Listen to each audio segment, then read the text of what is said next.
Hey guys, tonight we're diving into something that's probably sitting in your medicine cabinet, your coworker's desk drawer, or scrolling past you in a targeted ad right now. Drugs that promise to make you smarter, not the fun kind. Not the ones that make you see dragons or think you can fly. I mean the boring ones, the pills, powders and potions that claim they'll sharpen your focus, boost your memory, and turn your brain into some kind of high-performance sports car when really, it's more like a used Honda Civic that occasionally forgets where it parked. So before you get comfortable, take a second to like the video and subscribe, but only if you actually enjoy this. Leave a comment telling me where you're listening from and what time it is for you. Somehow, it's always 2 a.m. somewhere. A huge thank you to the viewer who suggested this topic. Your idea helped shape tonight's journey, and honestly, these suggestions are what keep this channel alive and growing. And hey, if you haven't already, the channel's now live on Spotify, so you can catch these episodes there too, links in the description. Now, dim those lights, switch on a fan for that soft white noise, get comfortable, and maybe put your phone on silent so you don't accidentally buy nootropics mid-episode. Let's pause for a second. Have you ever wondered if those smart drugs actually work, or if you're just microdosing expensive placebo? What happens to your brain when you pop Adderall without ADHD? Can a pill really give you Einstein's brain, or are you just jittery and sweating through a meeting? Is it focus, or is it just anxiety with better marketing? Do college kids actually need brain boosters to pass exams, or did they just procrastinate and panic?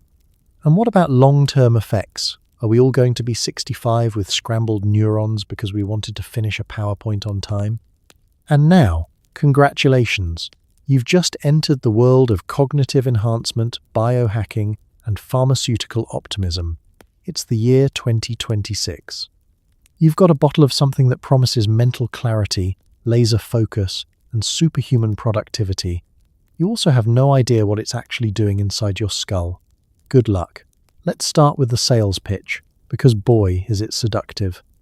Walk into any productivity forum, biohacker blog, or stressed-out grad student's apartment, and you'll hear the same dream. A pill that makes you smarter. Not metaphorically. Literally. Pop it in the morning with your coffee, and suddenly you're writing novels, crushing spreadsheets, and remembering everyone's birthday without a reminder app. The promise is simple. Cognitive enhancement without the effort. Your brain, but optimized. Sharper, faster, better. It's self-improvement in a capsule, and in a culture obsessed with productivity, it sounds like salvation. But here's the thing about promises. They're easy to make and expensive to keep. The marketing is everywhere. Sleek bottles with names that sound like they were invented in a laboratory on Mars. Alpha Brain, Mind Lab Pro, Qualia. They promise flow states, mental clarity, and peak performance. The websites show attractive people in minimalist offices, smiling at laptops, apparently experiencing profound cognitive breakthroughs while finishing a budget report. The testimonials read like religious conversions. I was foggy and scattered. Now, I'm a laser. This changed my life. I finally feel like the best version of myself. And honestly, we want to believe it, because modern life is exhausting. We're drowning in information, notifications, deadlines, and expectations. Our attention spans are shredded. Our to-do lists are endless. We're tired but can't sleep, wired but can't focus. The idea that a pill could fix all of that you could swallow your way to success, is intoxicating. It's the ultimate shortcut in a world that worships efficiency. But here's what the ads don't show you. The crash, the anxiety, the dependency, the realization that you can't write an email without popping a pill first. They don't show you lying awake at 3 a.m, heart racing, wondering if this is what optimized is supposed to feel like. They definitely don't show you the Reddit threads titled "Help, I think I'm addicted to nootropics," or "Does anyone else feel worse after quitting?" 1. The promise of cognitive enhancement isn't new. Humans have always wanted to be smarter, faster, better. Ancient Greeks drank wine mixed with herbs. Vikings ate mushrooms before battle. Victorians took cocaine for focus. We've been chasing this dragon for millennia.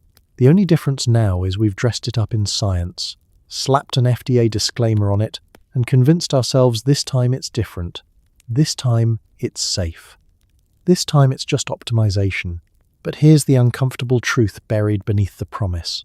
Your brain doesn't want to be optimized. It wants to rest. It wants to wander. It wants to daydream and forget things and shut down when it's tired. Your brain is not a computer. It's a biological organ, shaped by millions of years of evolution, and it has limits for a reason. Pushing past those limits doesn't make you superhuman. It makes you fragile. Still, the promise is seductive. Because what if it works? What if this is the pill that unlocks your potential? What if everyone else is taking it, and you're the only one falling behind? That's the real hook. Not the science, not the studies, the fear of missing out. The fear of being left behind in a world that's moving faster than your unenhanced brain can keep up with. And so you click add to cart, and you wait for the package to arrive, and you tell yourself, this time will be different. This time, you'll finally become the person you're supposed to be. Smarter, faster, better. Spoiler alert, you won't, but we'll get to that. Before we go any further, let's define what we're actually talking about. Nootropics. Fancy word, right? It comes from the Greek nous, mind, and tropine, to bend. So, mind benders. Sounds cooler than it is. Technically, a nootropic is any substance that enhances cognitive function, memory, creativity, focus, motivation. But here's where it gets messy. That definition is so broad it includes everything from your morning espresso to prescription ADHD meds to sketchy powders sold by Instagram influencers with fake lab coats. Some are regulated, some aren't. Some have decades of research. Others have a Reddit thread and a prayer. The nootropic world is the wild west of pharmacology, and you're the cowboy with a credit card and no map. The term was coined in 1972 by Romanian psychologist and chemist Corneliu Gheorghe. He created piracetam, the first synthetic nootropic, and laid out strict criteria for what qualified. It had to enhance learning and memory, protect the brain from injury, have minimal side effects, and be non-toxic. Noble goals. The problem? Almost nothing on the market today actually meets those standards. But the word stuck, and now it's slapped on everything from fish oil capsules to powdered lion's mane mushrooms to Adderall sold in a campus parking lot. There are roughly 3 categories of nootropics, though the lines are blurry and the industry doesn't love being pinned down. First, you've got prescription stimulants, Adderall, Ritalin, Modafinil. These are Schedule II controlled substances, meaning the government acknowledges they work but also acknowledges they can ruin your life if misused. They're not technically nootropics by the original definition because they come with side effects, tolerance, and dependency. But people use them for cognitive enhancement anyway, so here we are. Second, you've got synthetic supplements, Racetams, Noopept, Phenibut. These exist in a legal grey area. In the US, they're sold as research chemicals or dietary supplements, which means the FDA doesn't regulate them the way it does drugs. Quality control is a joke. You could be getting exactly what the label says, or you could be getting baking soda mixed with sadness. No one's checking. You're the guinea pig. Third, you've got natural supplements. Caffeine, L-theanine, bacopa, rhodiola, ginkgo, lion's mane, omega-3s. These come from plants, mushrooms, or fish. They sound safe because natural equals harmless, right? Wrong. Arsenic is natural. So is cyanide. Natural doesn't mean effective, and it definitely doesn't mean safe. But it does mean the marketing is easier. Slap a leaf on the label, throw in some vague language about ancient wisdom, and boom, you've got a product. The nootropic industry thrives on ambiguity. They don't want clear definitions because clear definitions require accountability. If they call something a cognitive enhancer, they can imply it makes you smarter without legally claiming it makes you smarter. It's a semantic dance designed to sell hope without making promises they can't keep. And the wild part? It works. Because we're desperate, we're tired, we're overwhelmed. And when someone offers us a pill that might, maybe, possibly, according to one small study on rats, improve our focus, we buy it. We don't ask hard questions. We don't demand evidence. We just want to believe that somewhere in this chaotic pharmaceutical jungle, there's a shortcut to the brain we wish we had. So, what even is a nootropic? Technically, it's anything that bends your mind toward better performance. Practically, it's whatever someone can convince you to swallow. And legally, it's chaos. Welcome to the wild, unregulated, barely tested world of cognitive enhancement, where the only thing you can count on is that someone's making money off your insecurity. Let's talk about the big one, Adderall. It's not a nootropic in the purest sense. It's a prescription stimulant designed for ADHD. But on college campuses and in high-pressure corporate jobs, it's become the unofficial drug of ambition. Pop one, and suddenly you can study for 12 hours straight, write an essay in one sitting, or finally clean out your email inbox from 2019. It works. That's the problem. Adderall floods your brain with dopamine and norepinephrine, chemicals that make you feel alert, focused, and invincible. But if you don't have ADHD, you're essentially hijacking your brain's reward system for productivity. And your brain? It notices, tolerance builds, sleep suffers, appetite vanishes. And when the pill wears off, you're not just tired, you're empty, irritable, and wondering why you can't function without it. Congratulations, you've just become chemically dependent on focus. Adderall is a combination of amphetamine salts. It's basically pharmaceutical speed, dressed up in orange pills, and prescribed by doctors who may or may not ask too many questions. For people with ADHD, it's life-changing. It quiets the noise. It helps them focus. It gives them the executive function their brains struggle to produce naturally. But for neurotypical people using it off-label, it's a loan against future cognitive function, and the interest rates are brutal. Here's what happens when you take Adderall without ADHD. Your brain gets flooded with dopamine and norepinephrine. These neurotransmitters signal reward, attention, and arousal. Suddenly, that boring task feels urgent. That essay feels important. Your brain is convinced this spreadsheet is the most fascinating thing you've ever seen. You're locked in, hyper-focused. Time disappears. You don't eat because you're not hungry. You don't sleep because you're not tired. You're a productivity machine. Until you're not. Because the crash is coming. 6 hours later, 8 if you're lucky, the dopamine drains away like someone pulled the plug. And now you're not just back to baseline, you're below it. You're exhausted but can't sleep. Hungry but nauseous. Your thoughts are sluggish. Your mood is dark. And the worst part? You know exactly how to fix it. Just take another pill. And that's how it starts. Tolerance builds fast. The dose that worked last week doesn't work this week, so you take more. Then more. And before you know it, you're not taking Adderall to get ahead, you're taking it just to keep up. Without it, you feel slow, stupid, useless. Your brain has recalibrated. It's gotten used to the chemical boost. Now it needs the boost just to function normally. That's not enhancement.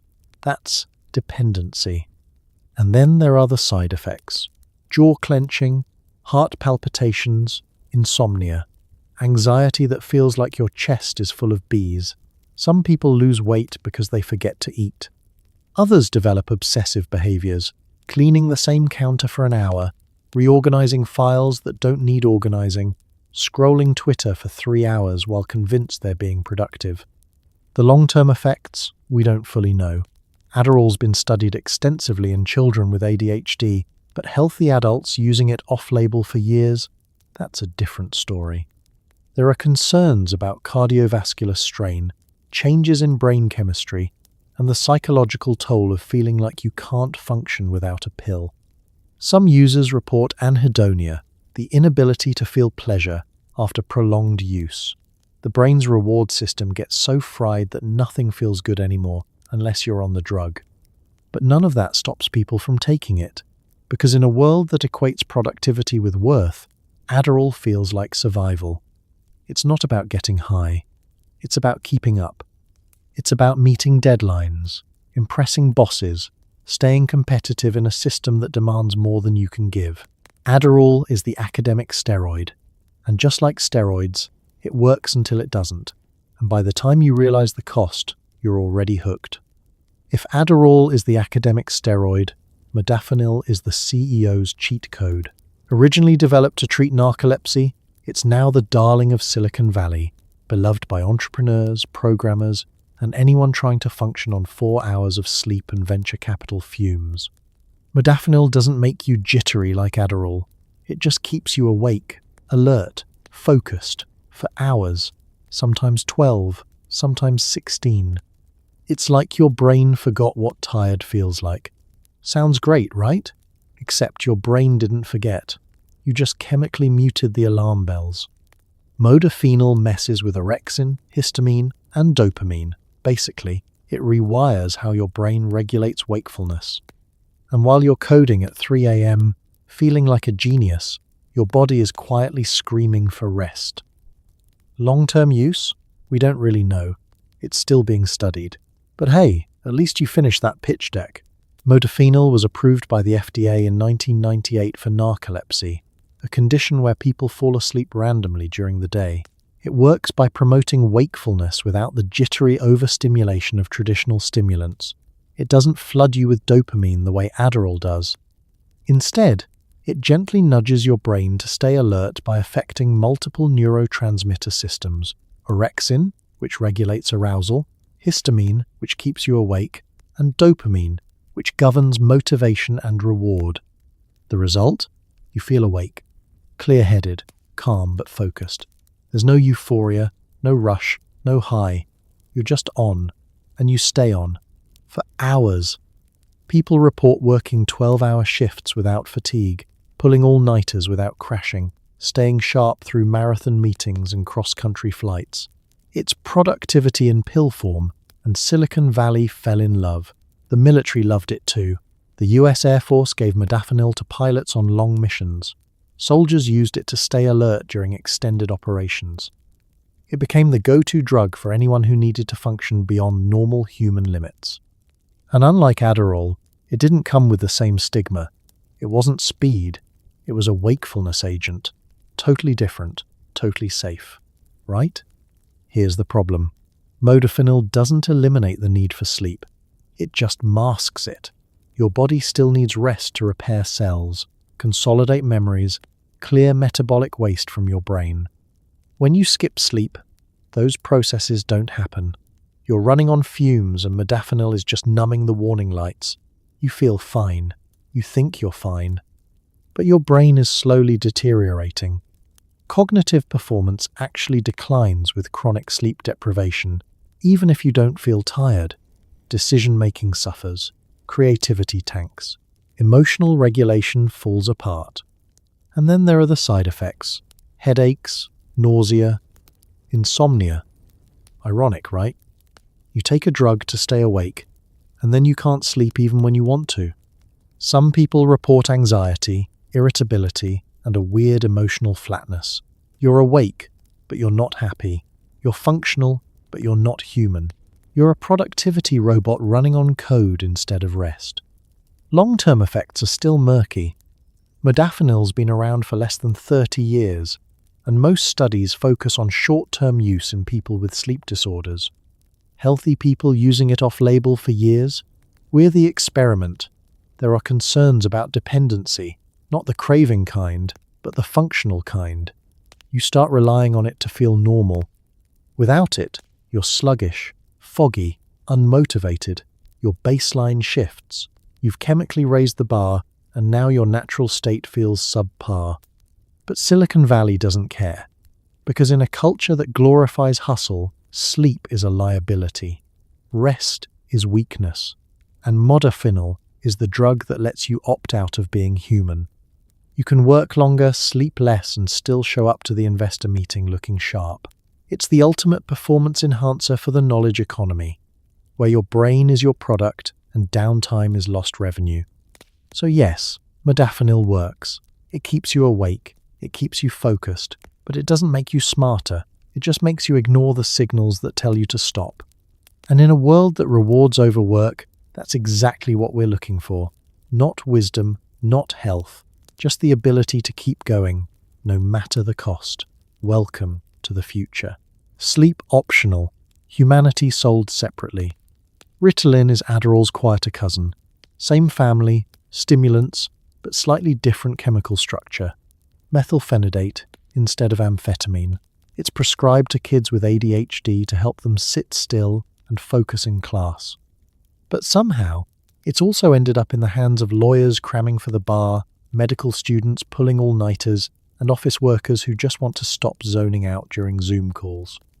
Ritalin works fast, 30 minutes and you're locked in. But like all stimulants, it's borrowing focus from tomorrow to spend today. Your brain releases dopamine and norepinephrine, and you feel sharp, motivated, unstoppable. Then it wears off. And you're not just back to baseline, you're below it, irritable, foggy, craving another dose. It's the pharmacological equivalent of maxing out a credit card and hoping future you will deal with it. Spoiler, future you is pissed. Ritalin was first synthesized in 1944 by chemist Leandro Panizon, who reportedly named it after his wife Rita. Romantic, right? Less romantic. It's now one of the most diverted prescription drugs in America, passed around college dorms and corporate offices like breath mints. The appeal is obvious. It kicks in fast, peaks hard, and wears off relatively quickly. Perfect for cramming, perfect for deadlines, perfect for that presentation you forgot about until this morning. When you take Ritalin, it blocks the reuptake of dopamine and norepinephrine in your brain. Think of it like this. Your neurons release these chemicals to communicate. Normally, they get vacuumed back up pretty quickly. Ritalin jams the vacuum.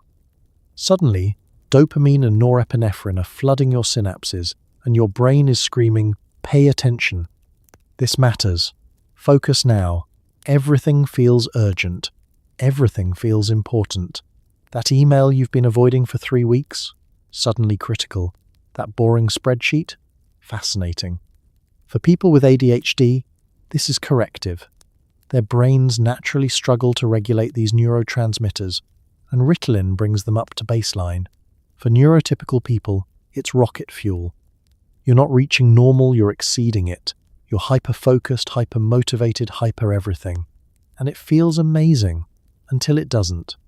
Because Ritalin has a short half-life. It peaks fast and crashes hard. 2 to 4 hours after you take it, the effects start to fade, and the come-down is rough. You're suddenly exhausted. Your brain feels slow, like it's moving through mud. Your mood tanks. You're irritable, anxious, maybe even a little paranoid. And the worst part? You know exactly how to fix it. Just take another pill, and another. And suddenly you're not taking Ritalin for productivity.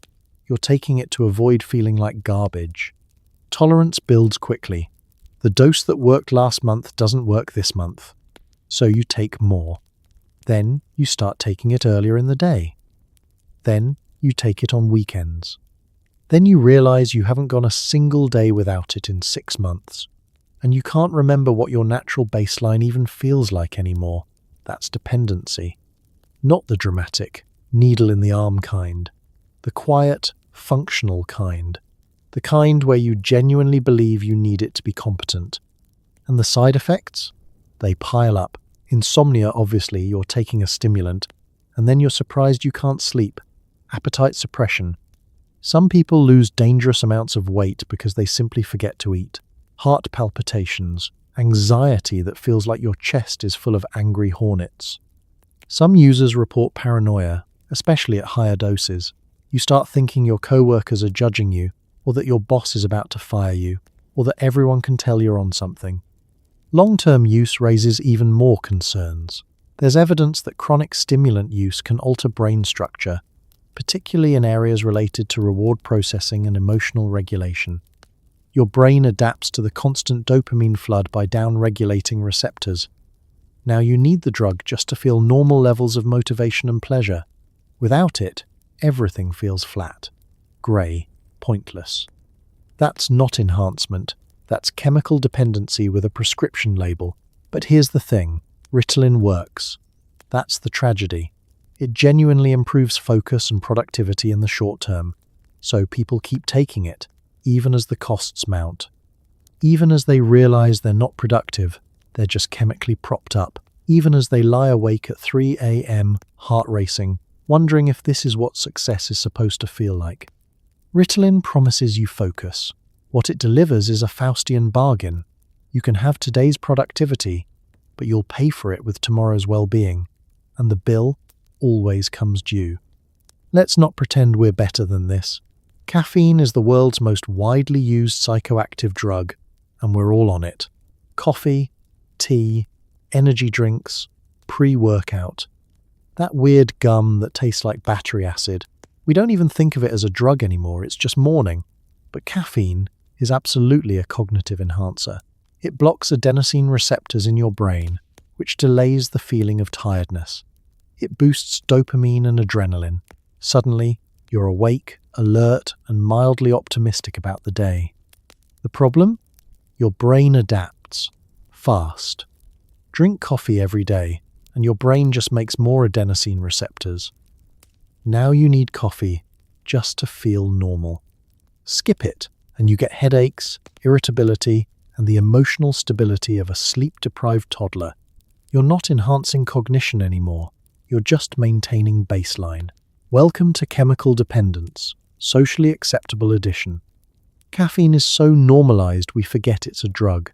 Nobody says, I'm going to take my psychoactive stimulant now. They say, I need my coffee. We've ritualized it, romanticized it, built an entire culture around it. Coffee shops on every corner, artisanal beans, pour-overs, cold brew, nitro. It's not addiction, it's sophistication. It's not dependency, it's a lifestyle. But let's be clear, caffeine is absolutely a drug, and we're absolutely dependent. Here's how it works. Your brain produces adenosine throughout the day as a byproduct of energy use. Adenosine binds to receptors in your brain and makes you feel tired. It's your brain's way of saying, hey, maybe slow down, maybe rest. Caffeine looks a lot like adenosine, chemically speaking. It slides into those receptors and blocks them. Adenosine can't bind. You don't feel tired. Problem solved. Except not really. Because when caffeine wears off, all that accumulated adenosine comes rushing in. That's the crash. That's why you feel even more tired a few hours after coffee than you did before. And your brain, being clever and adaptive, responds by making more adenosine receptors. More receptors mean you need more caffeine to block them. Now you're not drinking coffee to feel awake, you're drinking it to not feel awful. Congratulations, you're dependent. The withdrawal symptoms are real. Skip your morning coffee, and within 12 to 24 hours you'll feel it. Headaches, the worst ones, dull, throbbing, relentless. Fatigue, irritability, difficulty concentrating, brain fog so thick you can barely string a sentence together. Some people get nauseous, others get depressed. And the only cure? More caffeine. It's a cycle, and we're all stuck in it. But here's the wild part. We don't care, because caffeine is legal, cheap, and socially encouraged. Your boss isn't going to drug test you for coffee. Your doctor isn't going to stage an intervention for tea. Society has collectively decided that caffeine dependency is fine, actually. Normal, even. Expected. You're not a functioning addict, you're a professional. And to be fair, caffeine does have benefits. It improves alertness, reaction time, and cognitive performance. It can enhance physical endurance. Some studies suggest it may reduce the risk of Parkinson's disease and certain types of dementia. Moderate consumption, 2 to 3 cups a day, is generally considered safe for most people. But moderate is the key word, and most of us aren't moderate. We're drinking 4 cups, 5, 6. We're chugging energy drinks with 300 milligrams of caffeine and enough sugar to fuel a small carnival. We're taking caffeine pills, caffeine gum, caffeine-infused water. We've turned a mild stimulant into a full-time crutch. And when we try to quit, we realize just how dependent we've become. Because without caffeine, we're not ourselves. We're sluggish, irritable, useless. We've forgotten what our natural baseline even feels like. The irony is that if you quit caffeine for a few weeks, your brain resets. Adenosine receptors downregulate. You start feeling naturally alert again. Sleep improves. Anxiety decreases. You realize you don't actually need it, but quitting is miserable. The headaches, the fatigue, the existential dread of facing Monday morning without coffee. So most of us don't quit. We just keep drinking, keep maintaining, keep pretending it's not dependency because everyone else is doing it too. Caffeine is the socially acceptable stimulant, the cognitive enhancer we all use without thinking twice. And maybe that's fine. Maybe a little dependency is worth it for the ritual, the comfort, the productivity boost. But let's not pretend it's not a drug. Let's not pretend we're not hooked. Because the moment you can't function without it, that's not enhancement. That's just survival with better marketing. Let's rewind. Before Silicon Valley made brain hacking trendy, there was piracetam, the granddaddy of synthetic nootropics. Developed in the 1960s by Romanian chemist Corneliu George, it was supposed to enhance memory and learning without serious side effects. And honestly, it kind of worked. Piracetam and its cousins, aniracetam, oxiracetam, phenylpiracetam, modulate neurotransmitters like acetylcholine and glutamate, theoretically improving communication between neurons. Users report better memory, faster recall, and smoother thinking. But here's the catch. The research is patchy. Some studies show modest benefits, others show nothing. And in the US, racetams aren't FDA approved, so they exist in a legal grey zone, sold as supplements, not drugs. You can buy them online, but quality control is a gamble. You might get brain boost. You might get powder that does nothing. You might get a headache and mild existential dread. Roll the dice. Piracetam was the first. George synthesized it while trying to create a sleeping pill. Instead, he accidentally created a compound that seemed to enhance cognitive function without sedation. He tested it on students who reported improved memory and learning. He called it a nootropic, a term he coined specifically for substances that enhanced cognition without toxicity. It was revolutionary. A drug that made you smarter without making you high, addicted, or dead. The dream. The racetam family grew. Scientists tinkered with the structure, creating variations. Aniracetam, which supposedly reduces anxiety while boosting creativity. Oxiracetam, marketed as more stimulating and good for logic and reasoning. Phenylpiracetam, the Russian military's favorite, reportedly used by soldiers for endurance and cold resistance. Each one had its own personality, its own niche, its own devoted followers in online forums swearing it changed their lives. The mechanism is still somewhat mysterious. Racetams seem to modulate acetylcholine, a neurotransmitter involved in memory and learning. They may also affect glutamate receptors, which play a role in synaptic plasticity, your brain's ability to form new connections. In theory, this means better memory consolidation, faster information processing, and improved neuroplasticity. In practice, results vary wildly. Some people swear by racetams. They report crystal clear thinking, effortless recall, and a kind of mental smoothness they've never experienced before. They stack them with choline supplements because racetams supposedly deplete choline, which can cause headaches, and report near-miraculous cognitive improvements. Others take them for weeks and feel absolutely nothing. No boost, no clarity, just expensive powder dissolving in water and a vague sense of disappointment. The research is frustratingly inconsistent. Some studies show piracetam improves memory in people with cognitive decline or brain injuries. Others show no effect in healthy adults. A 2010 Cochrane review concluded there was insufficient evidence to support piracetam for dementia. But that hasn't stopped the nootropic community from embracing it. Because the plural of anecdote is not data, but when hundreds of people online insist something works, you start to wonder. The legality is murky. In the US, racetams are not FDA approved for medical use. They're sold as research chemicals or dietary supplements, which means they're basically unregulated. The FDA occasionally sends warning letters to companies selling them, but enforcement is inconsistent. In Europe, some racetams are prescription drugs. In Russia, they're over-the-counter. The global patchwork of regulation means you can buy them online from vendors in Eastern Europe, Asia, or shadowy corners of the internet, and hope you're getting what you paid for. Quality control is a nightmare.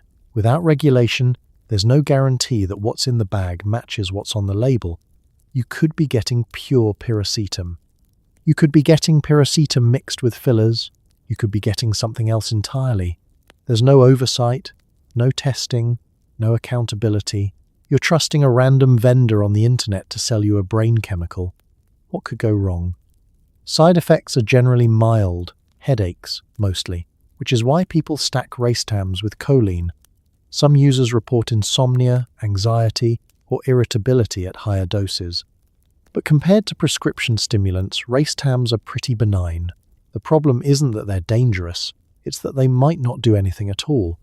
You could spend months taking racetams, cycling through different types, tweaking your dosage, reading forum posts, and ultimately discover that the only thing you've enhanced is your placebo response.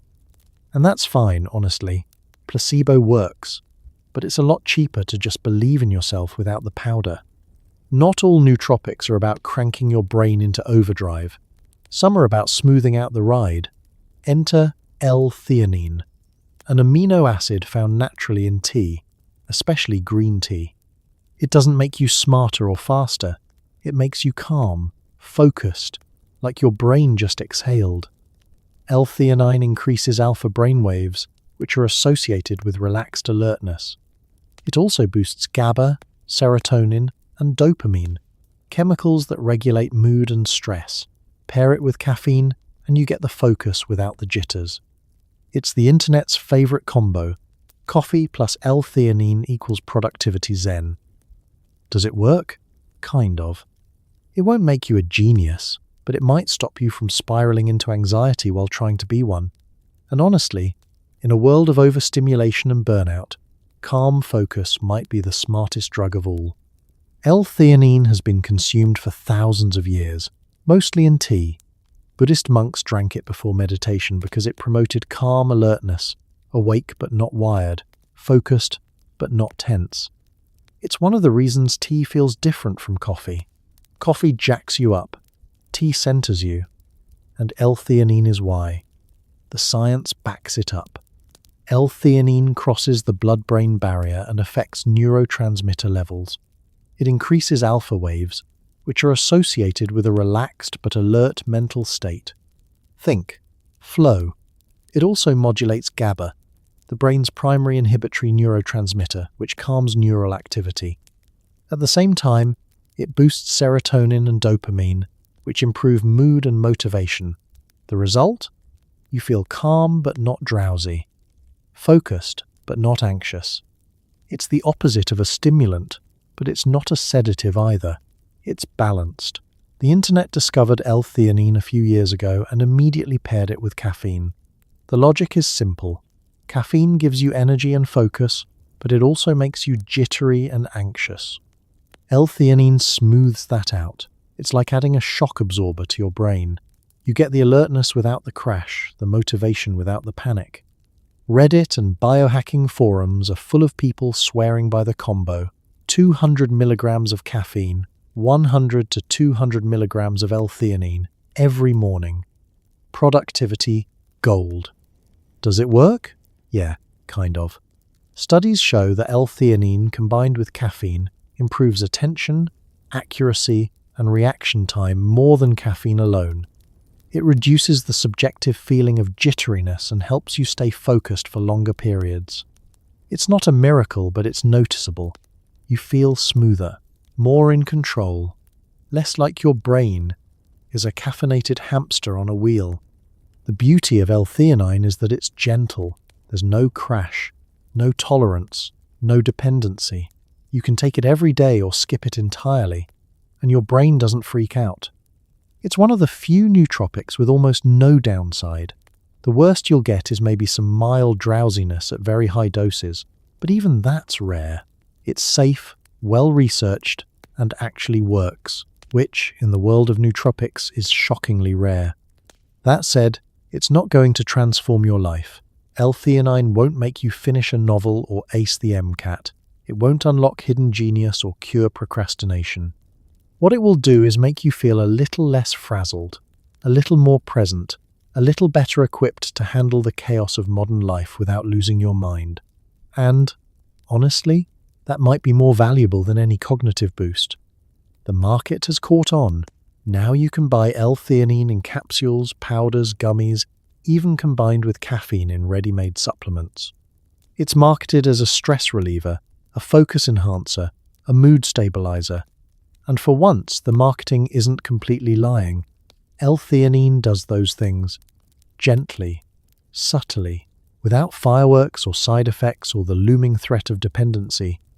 In a world obsessed with optimization, L-theanine is refreshingly humble. It doesn't promise to make you superhuman. It just helps you be a slightly calmer, slightly more focused version of yourself. And in a culture drowning in stimulants and anxiety, maybe that's exactly what we need. Not another pill to crank us higher, but one that helps us breathe. Not enhancement, just balance. And maybe, just maybe, balance is the smartest thing you can swallow. Let's talk fish oil. For years, we've been told omega-3 fatty acids are essential for brain health. DHA and EPA, the good stuff found in salmon, sardines, and those giant pills that taste like regret. The science says omega-3s support neuron structure, reduce inflammation, and may improve memory and mood. Sounds great. But here's the reality. If you're already getting enough omega-3s from your diet, supplementing probably won't turn you into Einstein. Most of the hype around fish oil comes from studies on people with deficiencies or cognitive decline, not healthy adults looking for a brain boost. Still, the supplement industry has run with it. Omega-3s are marketed as brain food, genius pills, memory savers, and people buy it, literally. Billions of dollars a year. Do they work? Maybe, if you're deficient. Otherwise, you're just buying expensive pee and fishy burps. Omega-3 fatty acids are essential, meaning your body can't make them. You have to get them from food. There are three main types: ALA, found in plants like flaxseed and walnuts, EPA, found in fish, and DHA, also found in fish. DHA is the star when it comes to brain health. It makes up a significant portion of your brain's cell membranes, especially in areas related to memory and learning. Without enough DHA, neurons don't function properly. Cell membranes become rigid. Communication between neurons slows down. Cognitive performance suffers. So yes, omega-3s matter. The question is, does supplementing actually help? The answer depends on who you are. If you're deficient, if you never eat fish, if you're vegetarian or vegan, if you have inflammatory conditions, then yes, omega-3 supplements can make a real difference. Studies show they improve mood, reduce anxiety, and support cognitive function in people with low baseline levels. But if you're already eating salmon twice a week, you're probably fine. Adding a supplement won't suddenly unlock extra brain power. The problem is the marketing. Fish oil is sold as a cognitive enhancer for everyone, not just people with deficiencies. The bottles promise sharper memory, better focus, protection against dementia. The science supporting these claims in healthy adults is weak. A 2018 review found that omega-3 supplements did not improve cognitive function in cognitively healthy older adults. Another study found no benefit for memory in young adults. The brain boost people expect? It's mostly not there. But the industry doesn't care, because fish oil is safe, relatively cheap to produce, and has just enough scientific legitimacy to sound credible. So companies slap brain health on the label, throw in some vague language about DHA and neurons, and watch the sales roll in. Americans alone spend over $1 billion a year on omega-3 supplements. That's a lot of fishy pills. And let's talk about those pills. They're huge. They taste like the ocean died in your mouth. And if you burp within an hour of taking them, you you get a delightful fishy repeat that haunts you for the rest of the day. Some brands offer burpless versions, but let's be honest, you're still swallowing a capsule of fish oil. It's never going to be pleasant. There's also the quality issue. Not all fish oil is created equal. Cheap brands might be contaminated with mercury, PCBs, or other toxins. Some are oxidized, meaning the oil has gone rancid, which can actually be harmful. If you're going to take fish oil, you need to buy from a reputable brand that third-party tests for purity, which of course costs more. So now you're spending extra money on fish oil that might not even do anything unless you're deficient, and hoping it's not contaminated with heavy metals. Fun. The alternative? Just eat fish. Wild-caught salmon, mackerel, sardines, 2 servings a week and you're set.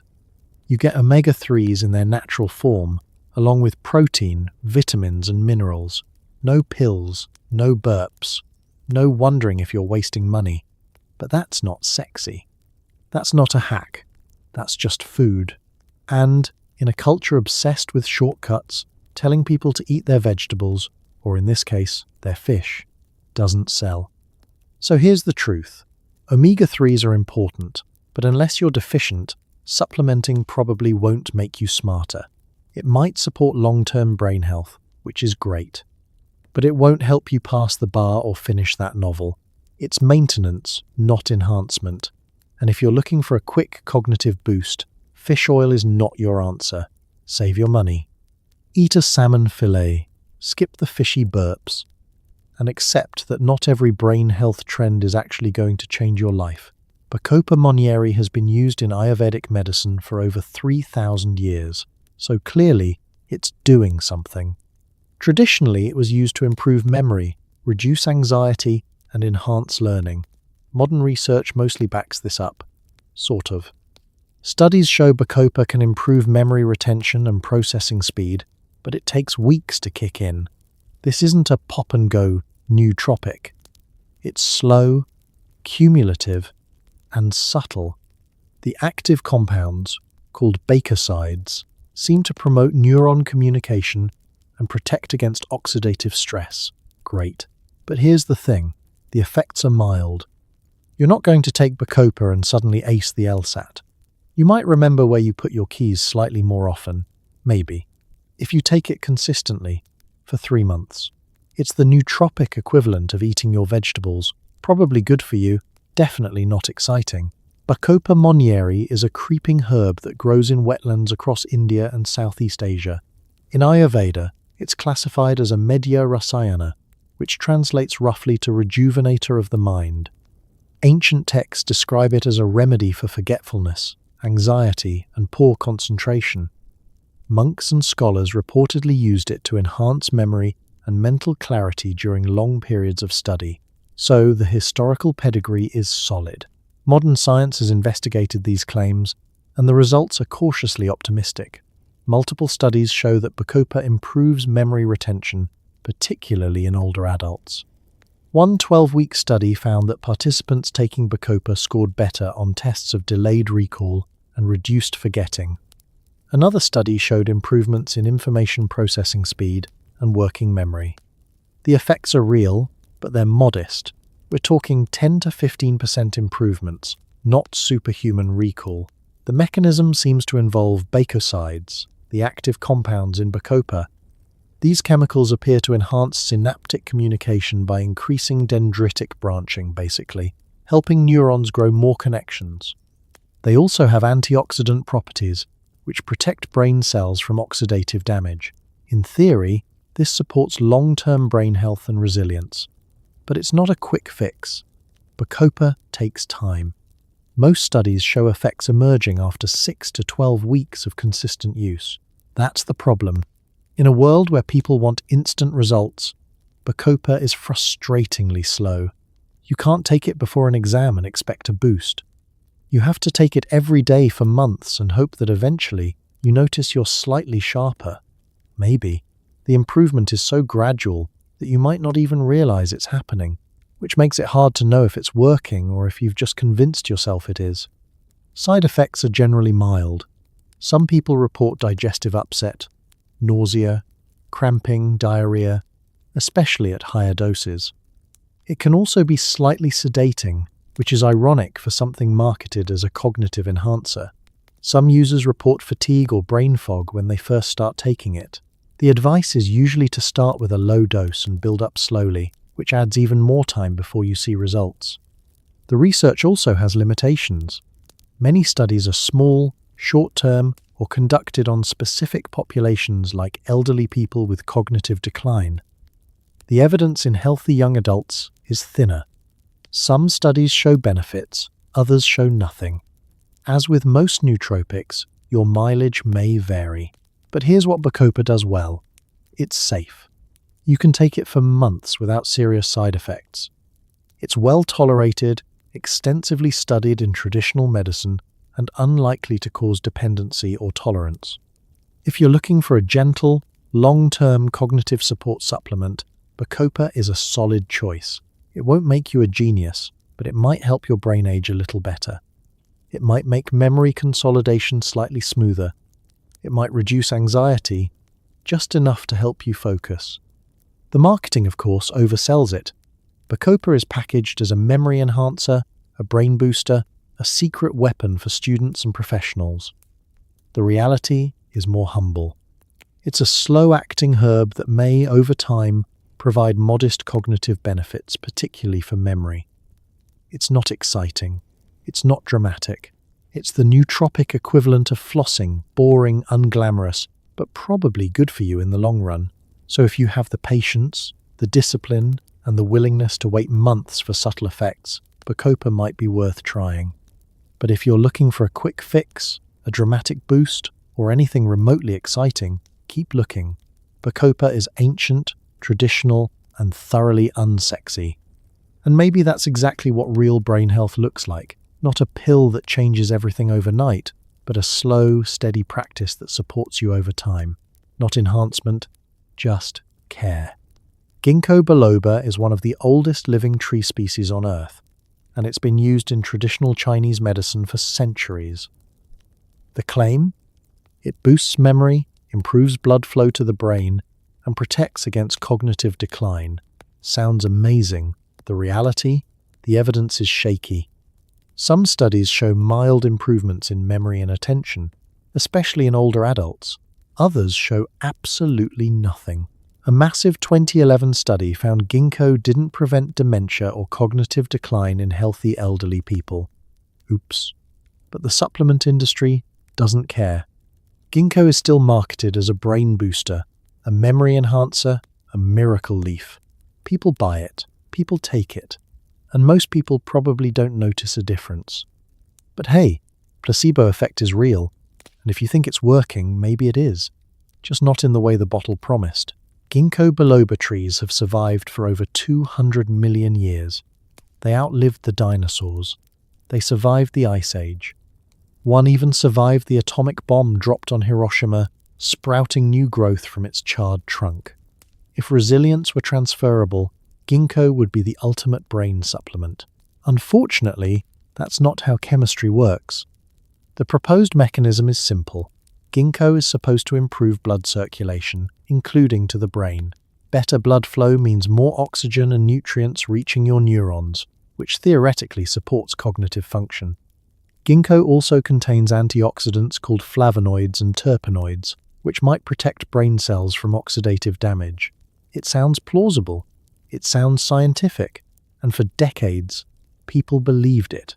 Early studies were promising. Research in the 1990s and early 2000s suggested ginkgo might improve memory and cognitive speed in older adults, particularly those with mild cognitive impairment or early dementia. Supplement companies seized on this. Ginkgo became one of the best-selling herbal supplements in the world, marketed as a natural memory enhancer, a brain protector, a fountain of youth in leaf form. Then the big studies came. In 2009, the Ginkgo Evaluation of Memory Study, a massive, well-designed trial involving over 3,000 participants, found that ginkgo did not reduce the incidence of dementia or cognitive decline in healthy elderly adults. It didn't improve memory. It didn't slow aging. It did basically nothing.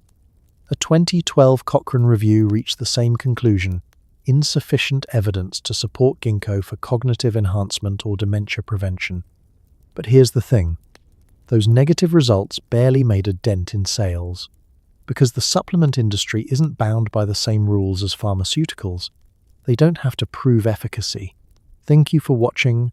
For more, they just have to avoid making explicit medical claims.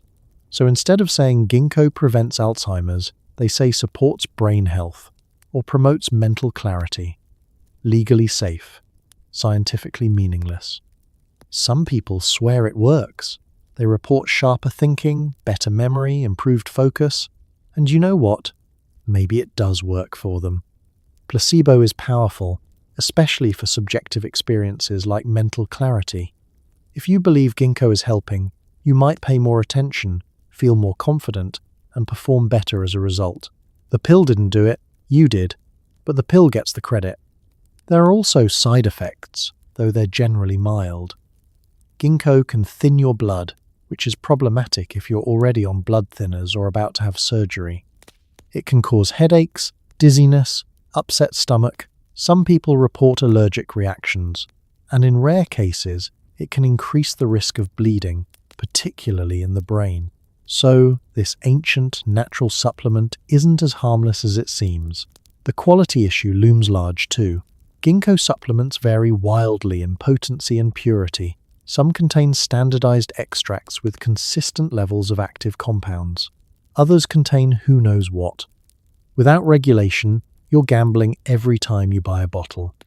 You might get high-quality ginkgo, you might get mostly filler, you might get something contaminated with heavy metals or pesticides.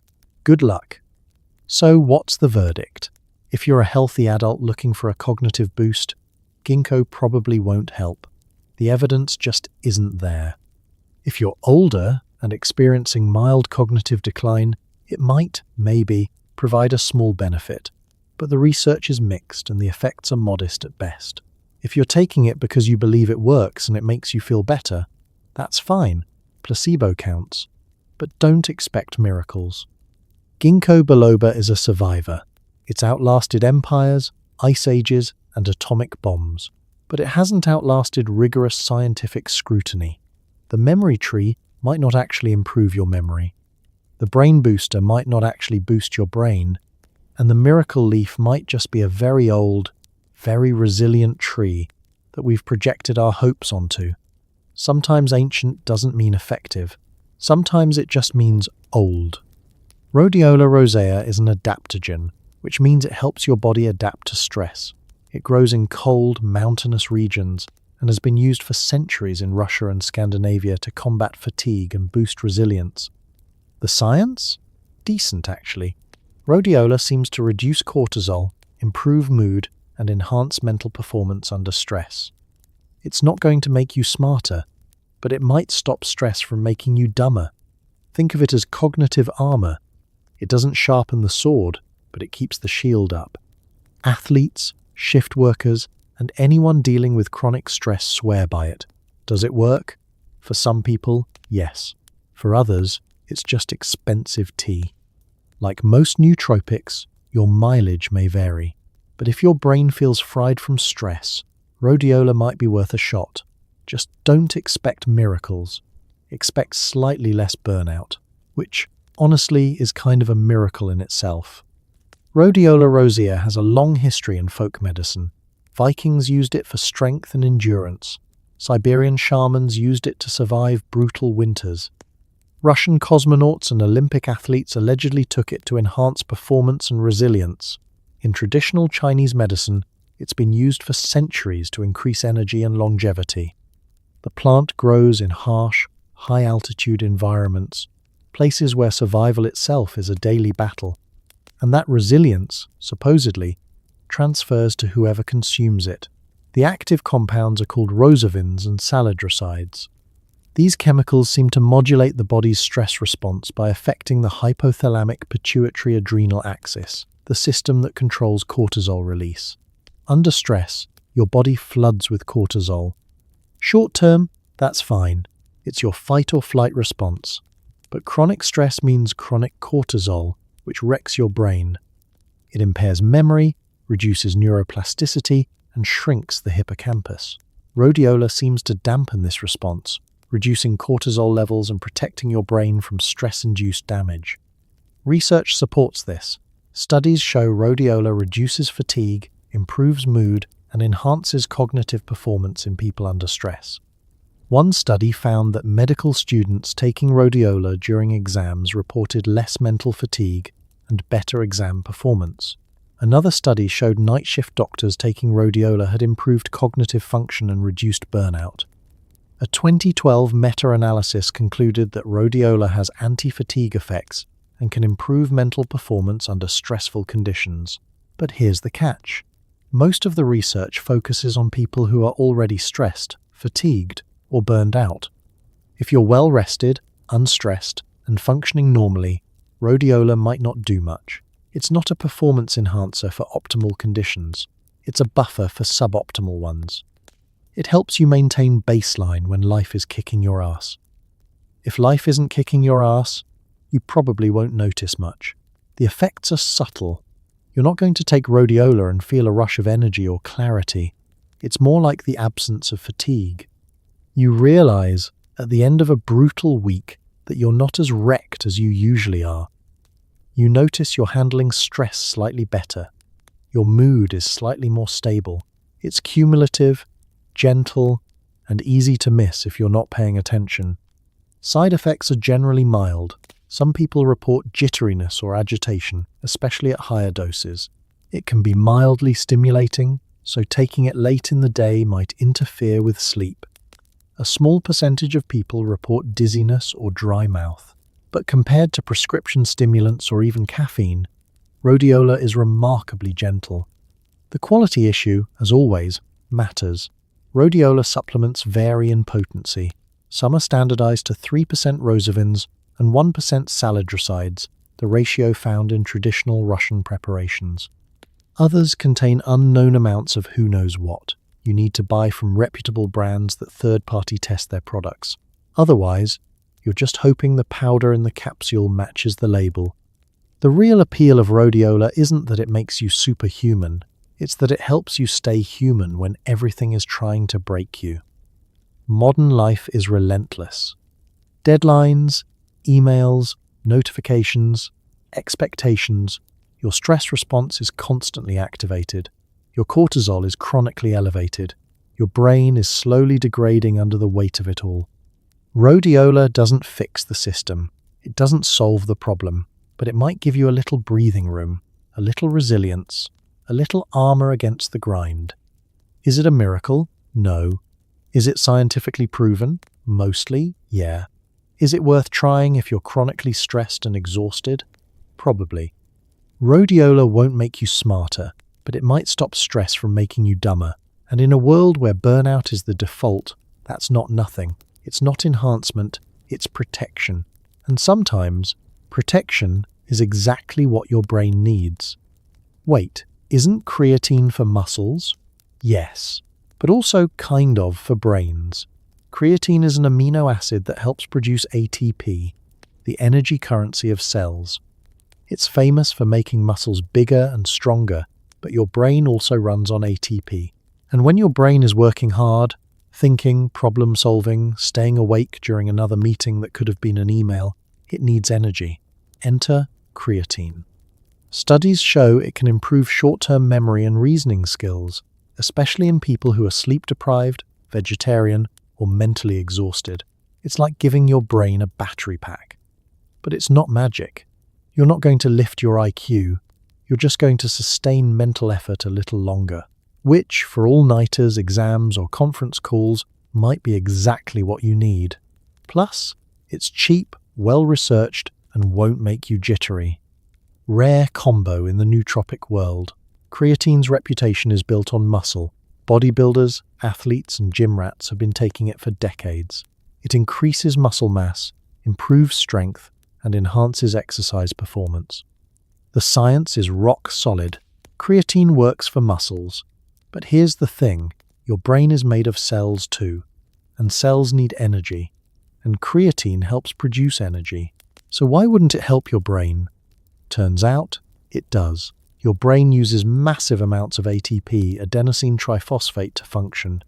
Every thought, every memory, every decision requires energy. When you're doing cognitively demanding tasks, your brain's energy demands spike. Creatine helps regenerate ATP, ensuring your brain has a steady supply of fuel. It's like topping off the tank before a long drive. Research supports this. A 2003 study found that vegetarians taking creatine scored significantly higher on tests of memory and intelligence than those taking a placebo. Why vegetarians? Because creatine is found primarily in meat. Vegetarians and vegans tend to have lower baseline levels, so supplementing has a bigger effect. But even in omnivores, studies show benefits. Creatine improves working memory, reduces mental fatigue, and enhances reasoning skills, particularly under conditions of sleep deprivation or cognitive stress. One study had participants stay awake for 24 hours and then complete cognitive tests. Those who had taken creatine beforehand performed significantly better than the placebo group. Another study found that creatine improved processing speed and memory in older adults. The effects aren't dramatic, but they're real. We're talking 5 to 10% improvements in cognitive performance. Not genius level, but noticeable. The mechanism is straightforward. Creatine increases phosphocreatine stores in your brain. Phosphocreatine donates phosphate groups to ADP, converting it back into ATP. More ATP means more energy for neurons. More energy means better cognitive performance, especially during tasks that demand sustained mental effort. It's simple, elegant, and backed by solid science. The best part? Creatine is cheap. A kilogram of creatine monohydrate costs around $20 and lasts months. Compare that to overpriced nootropic stacks, selling for $100 a bottle. Creatine is also one of the most researched supplements in existence.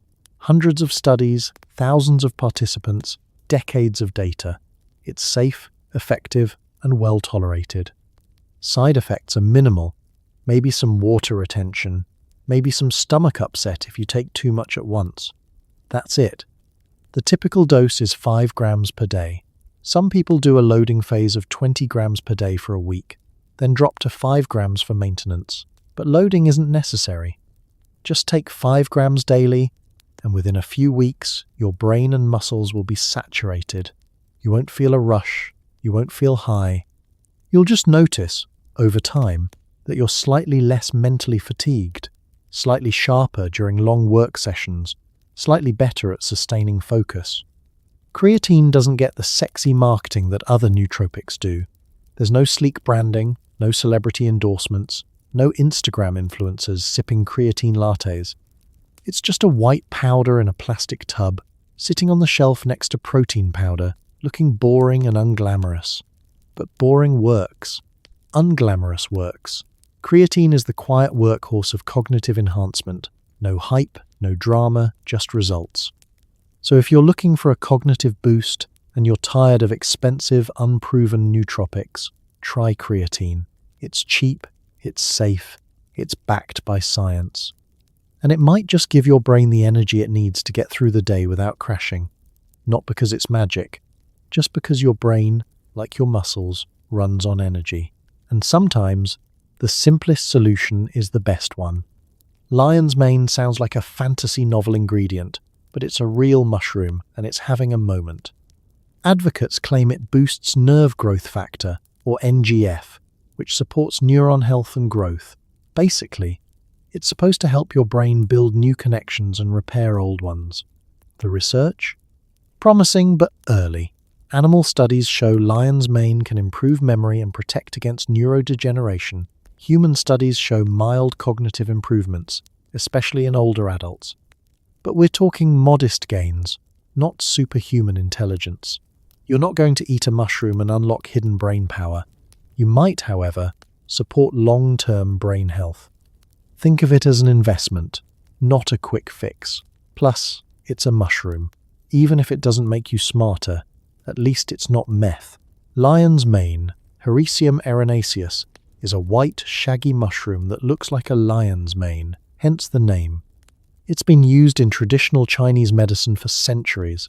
valued for its supposed ability to improve digestion, boost immunity, and enhance cognitive function. Modern science has taken an interest, and the findings are intriguing. The key claim is that lion's mane stimulates the production of nerve growth factor, NGF, a protein essential for the growth, maintenance, and survival of neurons. NGF helps neurons form new connections, supports neuroplasticity, and protects against age-related cognitive decline. In theory, boosting NGF means a healthier, more resilient brain, and lion's mane appears to do this, at least in animal studies. Research in mice and rats shows that lion's mane extract promotes NGF production, improves memory, and reduces symptoms of anxiety and depression. One study found that mice with induced cognitive impairment showed significant improvement after being fed lion's mane. Another study showed that lion's mane protected against neurodegeneration in models of Alzheimer's disease. The results are compelling, but mice aren't humans. Human studies are fewer and smaller, but they're promising. A 2009 study in Japan found that older adults with mild cognitive impairment who took lion's mane for 16 weeks scored significantly higher on cognitive tests than the placebo group. The benefits disappeared after they stopped taking it, suggesting the effects are temporary and require ongoing supplementation. Another study found that lion's mane reduced anxiety and depression in menopausal women. The effects are real, but they're subtle. The proposed mechanism involves hericenones and erinacines, bioactive compounds found in lion's mane. These compounds can cross the blood-brain barrier and stimulate NGF production. They also have antioxidant and anti-inflammatory properties, which protect brain cells from damage. In theory, this supports long-term brain health, slows cognitive decline, and may even promote recovery from neurological injuries. But here's the reality. Lion's mane is not a quick fix. You won't take it and feel smarter the next day. The benefits accumulate slowly over weeks or months. And even then, the improvements are modest. You might notice slightly better memory, slightly sharper focus, or slightly less brain fog. It's not dramatic. It's not life-changing. It's just supportive. Side effects are rare. Some people report mild digestive upset or skin rashes, but these are uncommon. Lion's mane is generally well tolerated, safe, and unlikely to interact with medications. It's one of the gentler nootropics, which makes it appealing for people who want cognitive support without the risks of stimulants. The supplement market offers lion's mane in various forms: capsules, powders, tinctures, even coffee blends. Quality varies. Some products are standardized for hericenones and erinacines. Others are just ground mushroom with no active compounds guaranteed. As always, buy from reputable brands that third-party test their products. The appeal of lion's mane isn't immediate cognitive enhancement. It's long-term brain health. It's neuroplasticity support. It's the idea that you're doing something proactive to protect your brain as you age.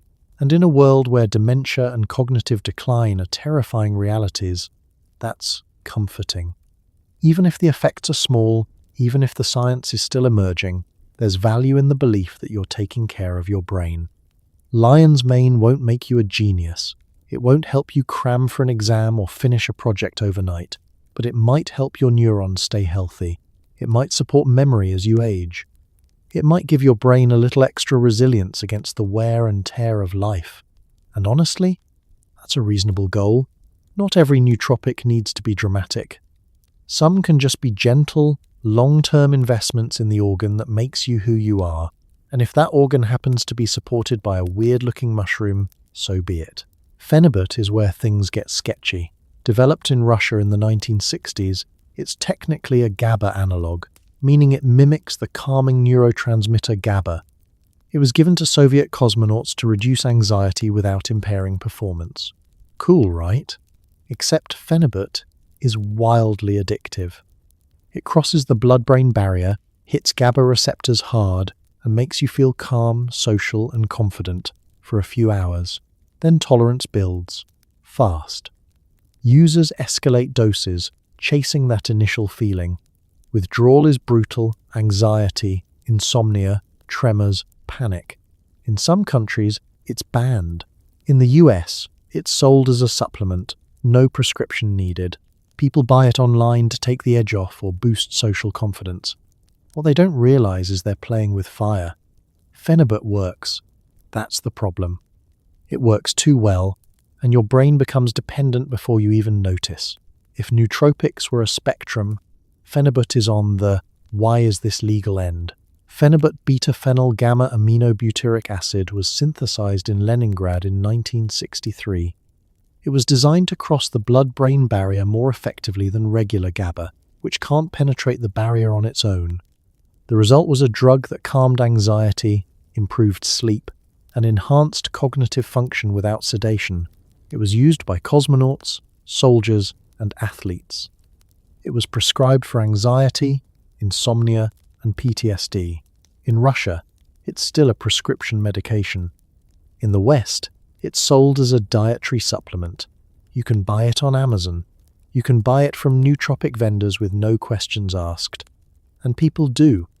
They buy it to reduce social anxiety, improve sleep, or feel more confident at parties.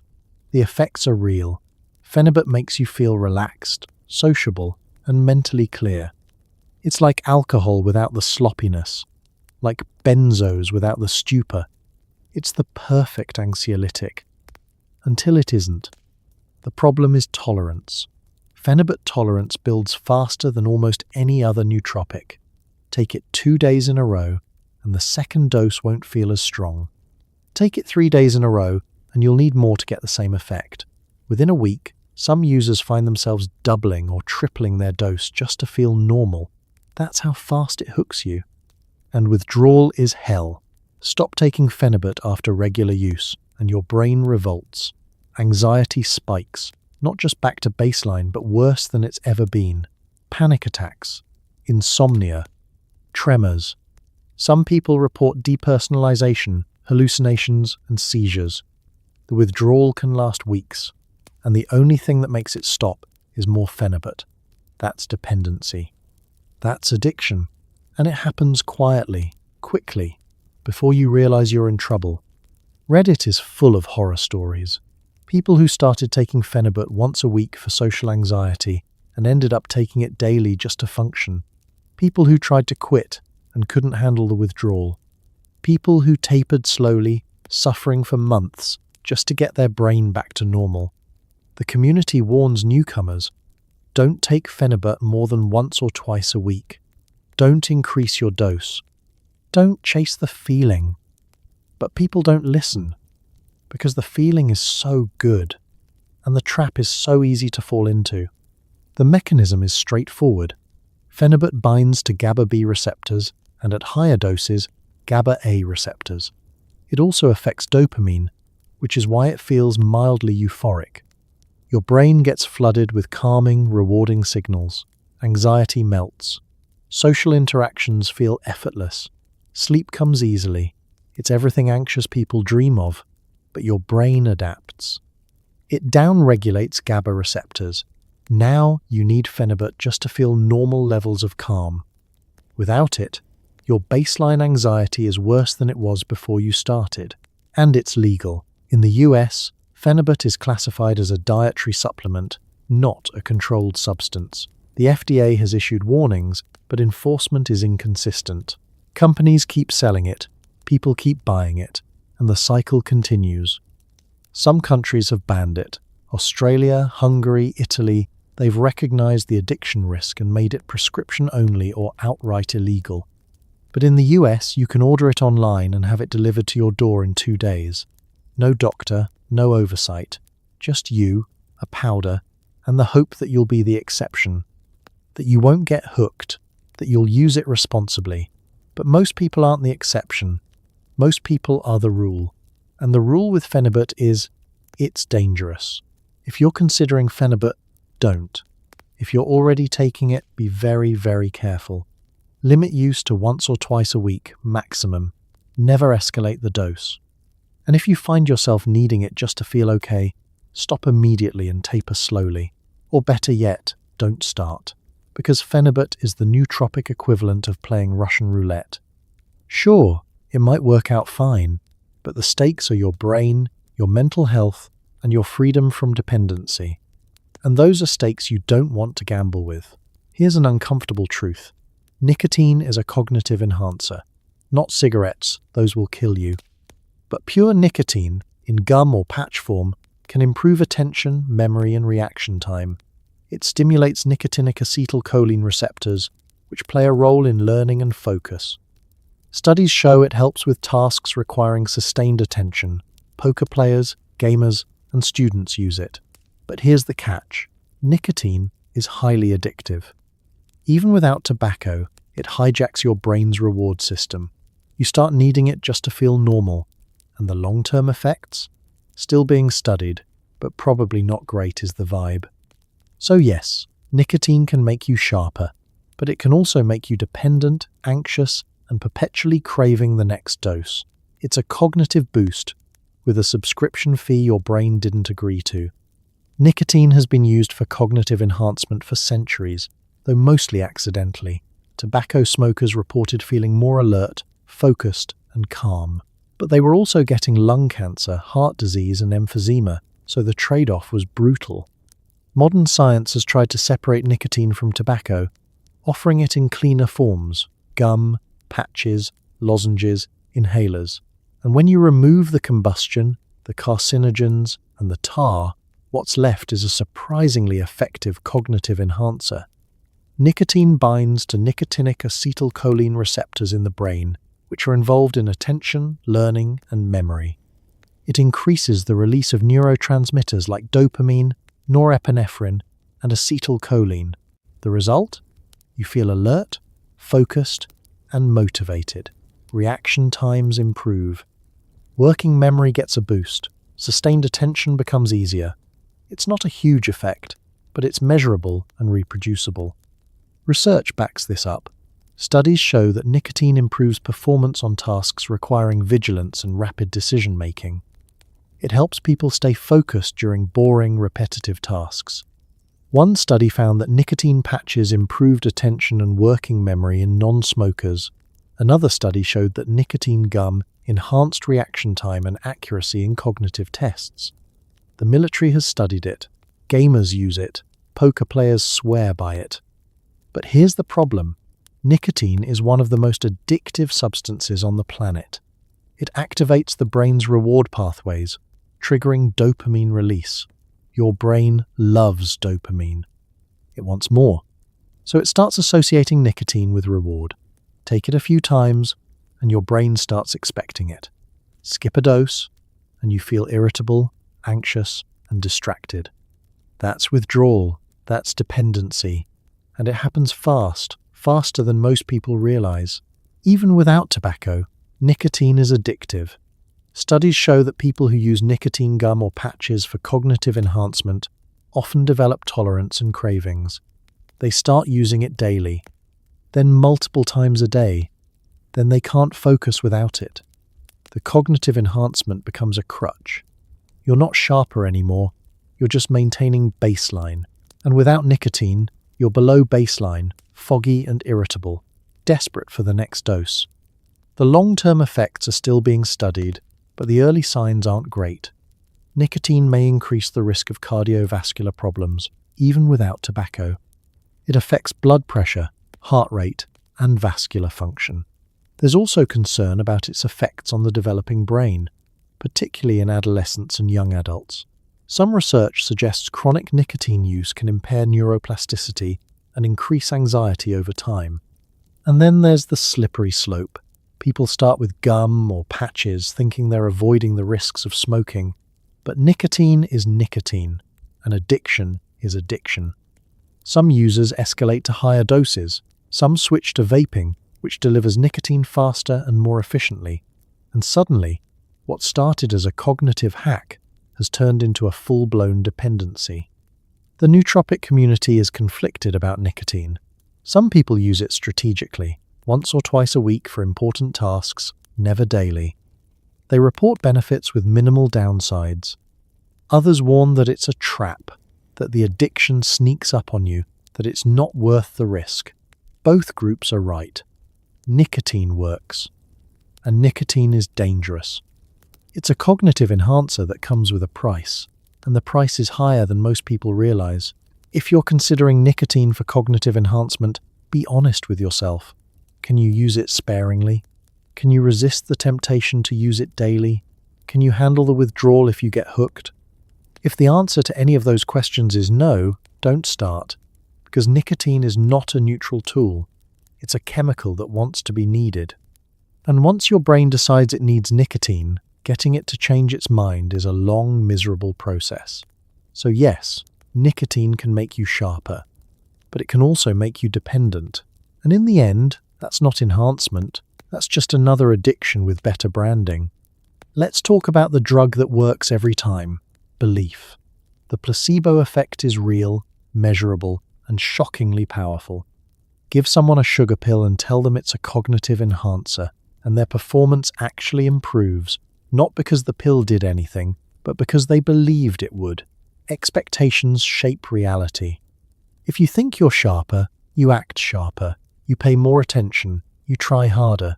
Your brain, obliging and suggestible, delivers. The nootropic industry knows this. Sleek packaging, scientific-sounding names, testimonials from biohackers. It's all designed to make you believe, and belief works, until it doesn't, because placebo is fragile. The moment you doubt, the effect crumbles. But here's the wild part. Even knowing it's placebo doesn't always kill the effect. Your brain wants to believe it's getting help, so it helps itself. Which raises the question, do nootropics work, or do we just need to think they do? The placebo effect isn't just psychological, it's neurological. When you believe a substance will help you, your brain releases neurotransmitters associated with that expected effect. Expect to feel energized?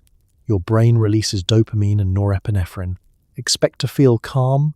GABA and serotonin increase. Your brain is literally creating the effect you anticipated, using its own chemistry, triggered by nothing more than belief. Studies on placebo are wild. In one experiment, researchers gave people decaf coffee, but told them it was highly caffeinated. The participants reported feeling more alert, performed better on attention tasks, and showed physiological markers of stimulation, increased heart rate, heightened arousal. Their brains created a caffeine response from decaf. Another study gave people inert pills labeled as cognitive enhancers. Performance on memory tests improved. Not because the pills did anything, but because participants believed they would. The nootropic industry has weaponized this. Walk into any supplement store, and you'll see bottles with names like Alpha Brain, Neurofuel, Qualia Mind. The branding is deliberate. Futuristic fonts. Clean, minimalist design. Words like optimized, synergistic, bioavailable. Scientific jargon sprinkled throughout the marketing. Supports mitochondrial function, enhances BDNF production, promotes neuroplasticity. Most consumers don't know what those terms mean, but they sound impressive. They sound legitimate, and that's the point. Testimonials are carefully curated. This changed my life. I finally feel like myself. My brain fog is gone. These aren't lies necessarily. The people giving testimonials probably do feel better. But was it the supplement? Or was it the ritual of taking it? The belief that they were doing something proactive for their brain? The placebo effect doesn't require deception, it just requires expectation. And here's the kicker. Even when people know they're taking a placebo, it can still work. Researchers call this open-label placebo. In studies, participants are told explicitly that they're receiving an inert substance with no active ingredients, and yet, many still report benefits. Pain decreases, mood improves, cognitive performance increases. The brain doesn't care if the pill is real. It cares about the context, the ritual, the belief that something is helping. This has profound implications for nootropics. How many of the benefits people report are from the actual compounds, and how many are from the belief that they're taking something effective? It's impossible to say. Even in controlled studies with placebos, the placebo group often shows improvement. The supplement group shows slightly more improvement, but the gap is smaller than you'd think. And in real-world use, where there's no placebo control, who's to say what's actually working? The fragility of placebo is the downside. Doubt it, and it crumbles. Read a study showing your nootropic doesn't work, and suddenly it stops working for you. Miss a dose and feel fine, and the spell is broken. Placebo requires sustained belief, and in a world where we constantly question, research, and second-guess, sustaining that belief is hard. But maybe that's okay, because placebo isn't cheating. It's your brain using its own resources to create the effect you need. It's self-healing, self-enhancing, powered by nothing but expectation. If a sugar pill makes you perform better, you still performed better. The improvement is real, even if the mechanism is psychological. And in a world where we're desperate for cognitive edges, maybe the most powerful nootropic isn't a chemical at all. Maybe it's just the belief that we can be better, and the willingness to act as if we already are. Microdosing LSD or psilocybin mushrooms isn't exactly new, but it's having a Silicon Valley renaissance. The idea, take a sub-perceptual dose, so small you don't trip, and supposedly unlock creativity, focus, and emotional clarity. Devotees swear by it. They say it makes them more productive, more open, more alive. The science? Messy. Some studies show benefits. Others show nothing beyond placebo. The problem is, microdosing is hard to study. It's illegal in most places. Doses vary wildly, and subjective experience is, well, subjective. But anecdotally, people love it. They report better mood, sharper thinking, and flow states. Whether that's the drug or the ritual, waking up, setting intention, believing something magical is happening, we don't know. But it's probably both, and that's fine. If a tenth of a mushroom makes you feel like a genius, who's to say it didn't? Your brain, apparently cooperative, might just go along with it. Microdosing entered mainstream consciousness around 2015, thanks in part to tech workers in Silicon Valley, who claimed it boosted creativity and problem-solving. The practice involves taking roughly 1/10 to 1/20 of a recreational dose of LSD or psilocybin. For LSD, that's about 10 to 20 micrograms. For mushrooms, about 0.1 to 0.3 grams of dried psilocybin mushrooms. The dose is low enough that you don't hallucinate, don't lose touch with reality, and can function normally, go to work, have conversations, drive a car. But supposedly, you gain subtle cognitive and emotional benefits. Proponents report enhanced creativity. Problems that seemed unsolvable suddenly have elegant solutions. They report better mood, less anxiety, less depression, more emotional resilience. They report increased focus and flow, the ability to lose themselves in work without distraction. They report feeling more connected to others, more empathetic, more present. It sounds like magic, and for some people, it feels like magic. But the science is complicated. Psychedelics are Schedule I controlled substances in the US, which makes research difficult. You need special licenses, federal approval, and funding that's hard to come by. Most studies are small, underfunded, and plagued by methodological issues. Blinding is nearly impossible. People can usually tell if they've taken a psychedelic, even at low doses, which compromises placebo controls. A 2019 study found that microdosing improved mood and creativity, but only slightly more than placebo. A 2020 study found no significant cognitive benefits compared to placebo. A 2022 study suggested that most of the reported benefits were due to expectation and placebo effects. The research is inconsistent, and the conclusion is frustratingly vague. Maybe it works, maybe it doesn't, maybe it depends on the person, the dose, the setting, and the phase of the moon. Anecdotally, the reports are glowing. Reddit's microdosing community is full of people swearing it changed their lives.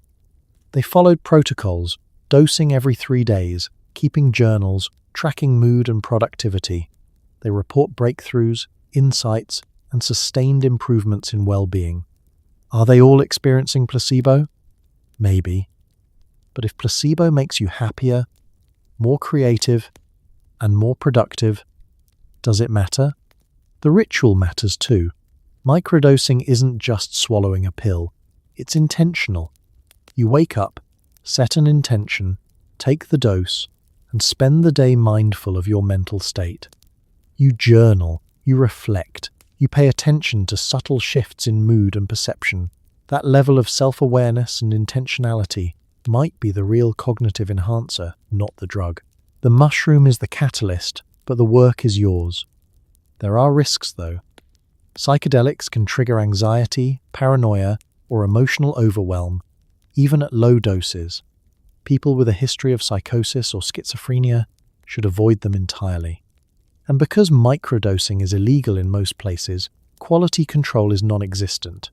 You're buying mushrooms from a guy, or growing them yourself, or ordering LSD from the dark web.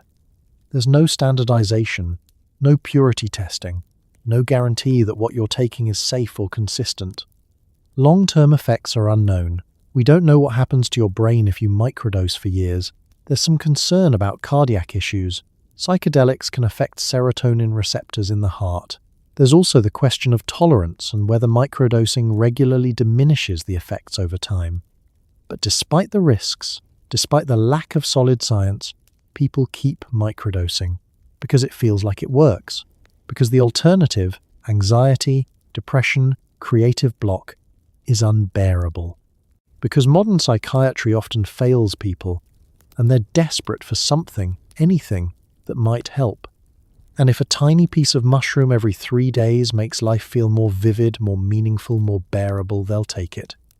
Legal or not, proven or not, rational or not, microdosing sits at the intersection of science, spirituality, and self-experimentation. It's not clean, it's not clear, but it's undeniably compelling. And in a world where cognitive enhancement is increasingly medicalized, commodified, and controlled, microdosing represents something wilder, something human. The ancient practice of using plants and fungi to alter consciousness, now repackaged for the modern productivity-obsessed world. It's biohacking meets shamanism, and whether it works or not, it's here to stay. Here's the part the supplement ads don't mention. Your brain adapts. Take a cognitive enhancer long enough, and your brain recalibrates. It gets used to the drug. Suddenly, you're not sharper, you're just normal. And without the drug, you're below baseline, foggy, slow, anxious. This is tolerance. And it happens with almost everything. Stimulants, caffeine, nicotine, even some nootropics. Your brain is trying to maintain homeostasis, balance. You throw in a chemical, it compensates. Now you need that chemical just to function. Congratulations, you're dependent. And dependency doesn't always look dramatic. It's not needles in an alley. It's needing Adderall to finish an email. It's panic when you forget your Modafinil.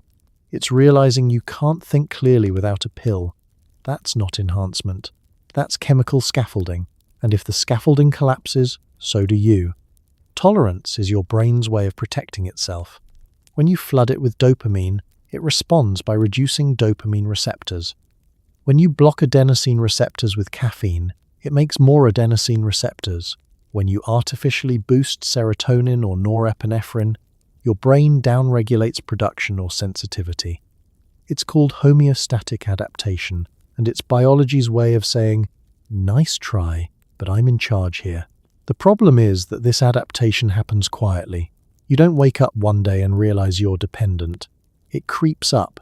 Week 1, the pill works great. Week 2, it still works, but maybe not as well. Week 4, you're taking more to get the same effect. Week 8, you're taking it just to feel normal. Week 12, you skip a day and realize you can't function without it. That's dependency. And by the time you notice, you're already stuck. Stimulants are the worst offenders. Adderall, Ritalin, Modafinil, they all build tolerance fast. Users report needing higher and higher doses to achieve the same focus.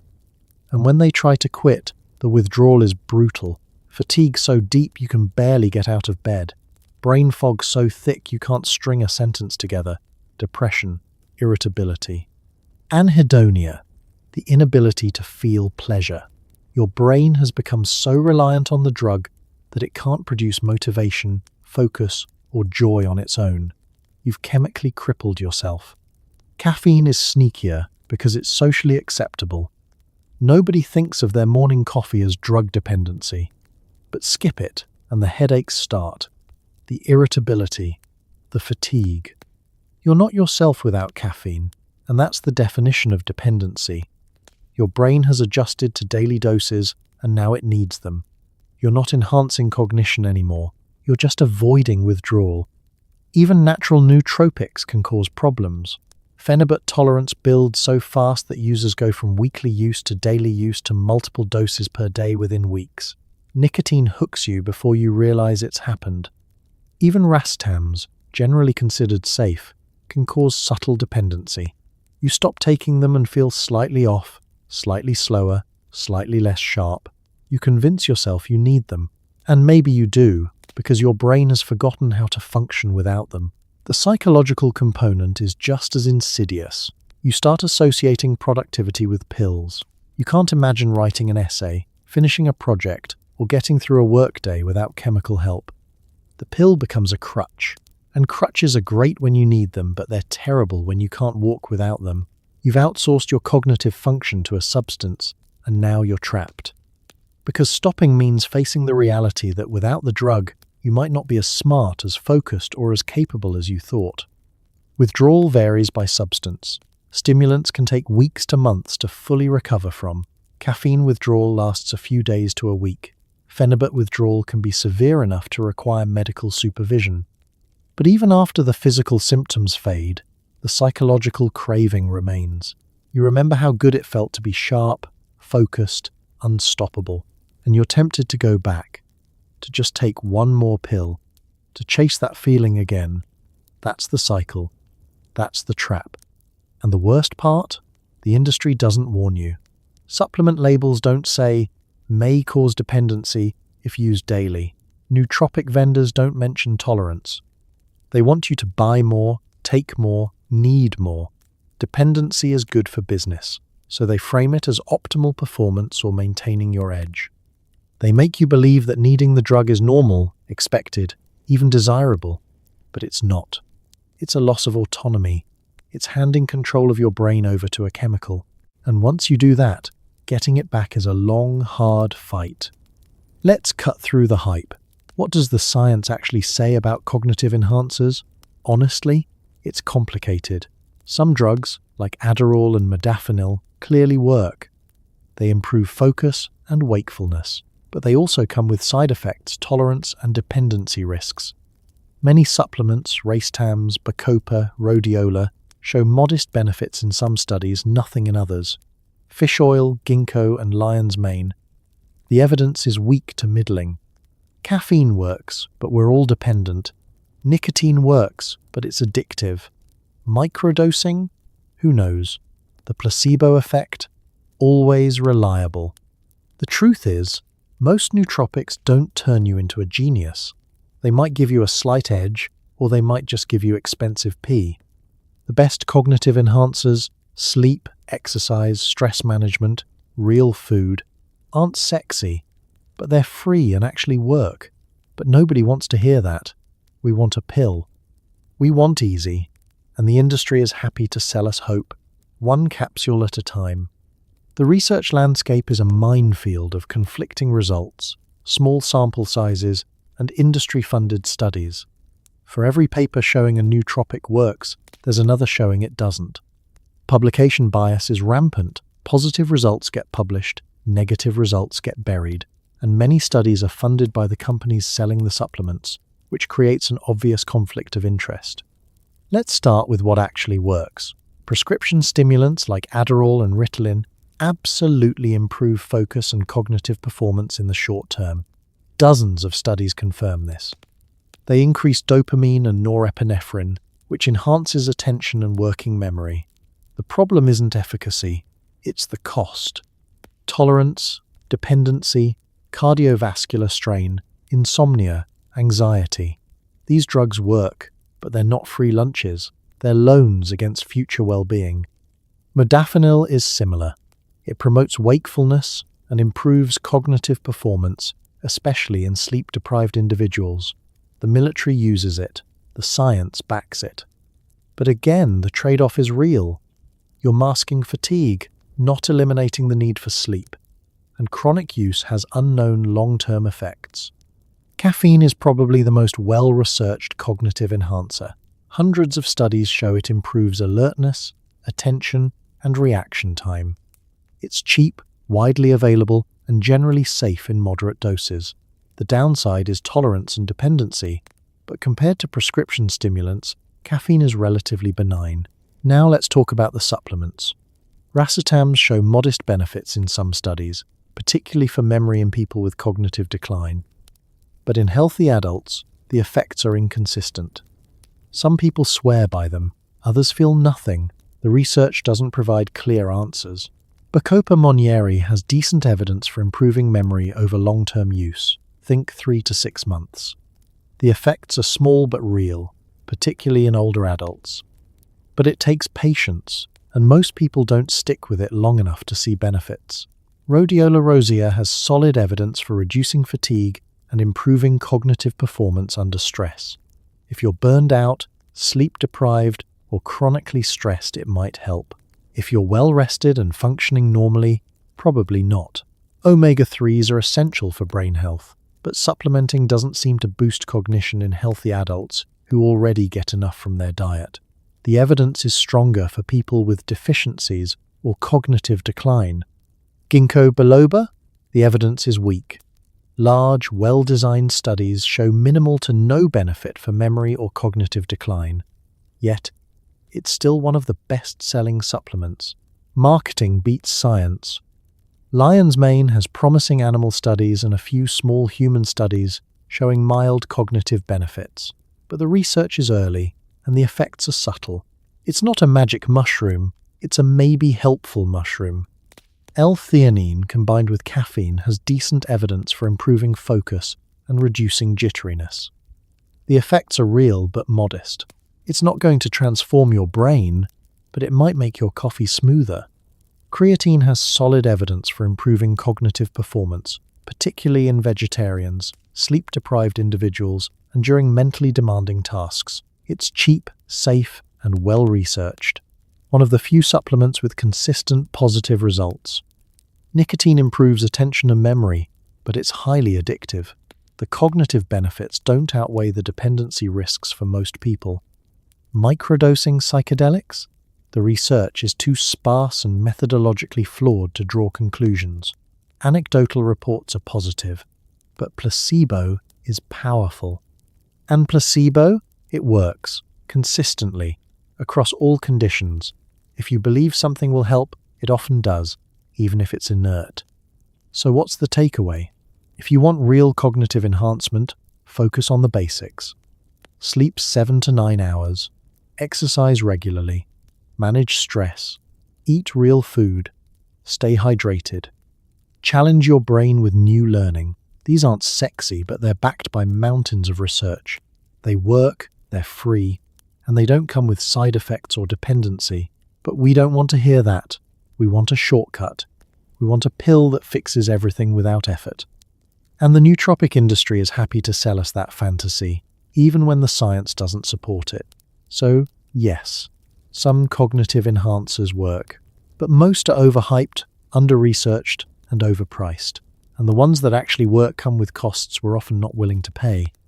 The real question isn't whether nootropics work, it's whether they're worth it. And for most people, most of the time, the answer is probably no. You know what destroys your brain faster than any drug can fix it? Not sleeping. Sleep deprivation wrecks memory, focus, decision-making, and emotional regulation.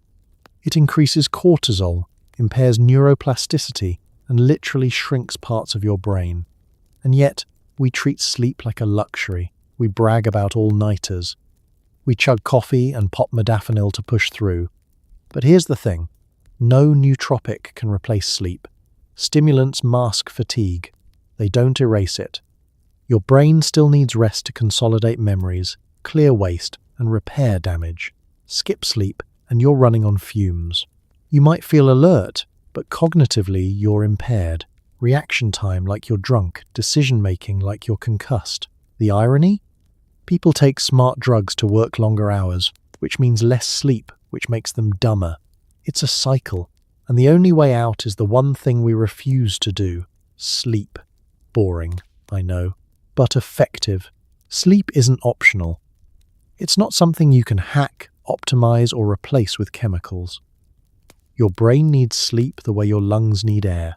During sleep, your brain consolidates memories, transferring information from short-term to long-term storage. It clears metabolic waste through the glymphatic system, a process that only happens during deep sleep. It repairs neurons, strengthens synaptic connections, and processes emotions. Without sleep, none of this happens. Your brain becomes a cluttered, toxic, poorly functioning mess.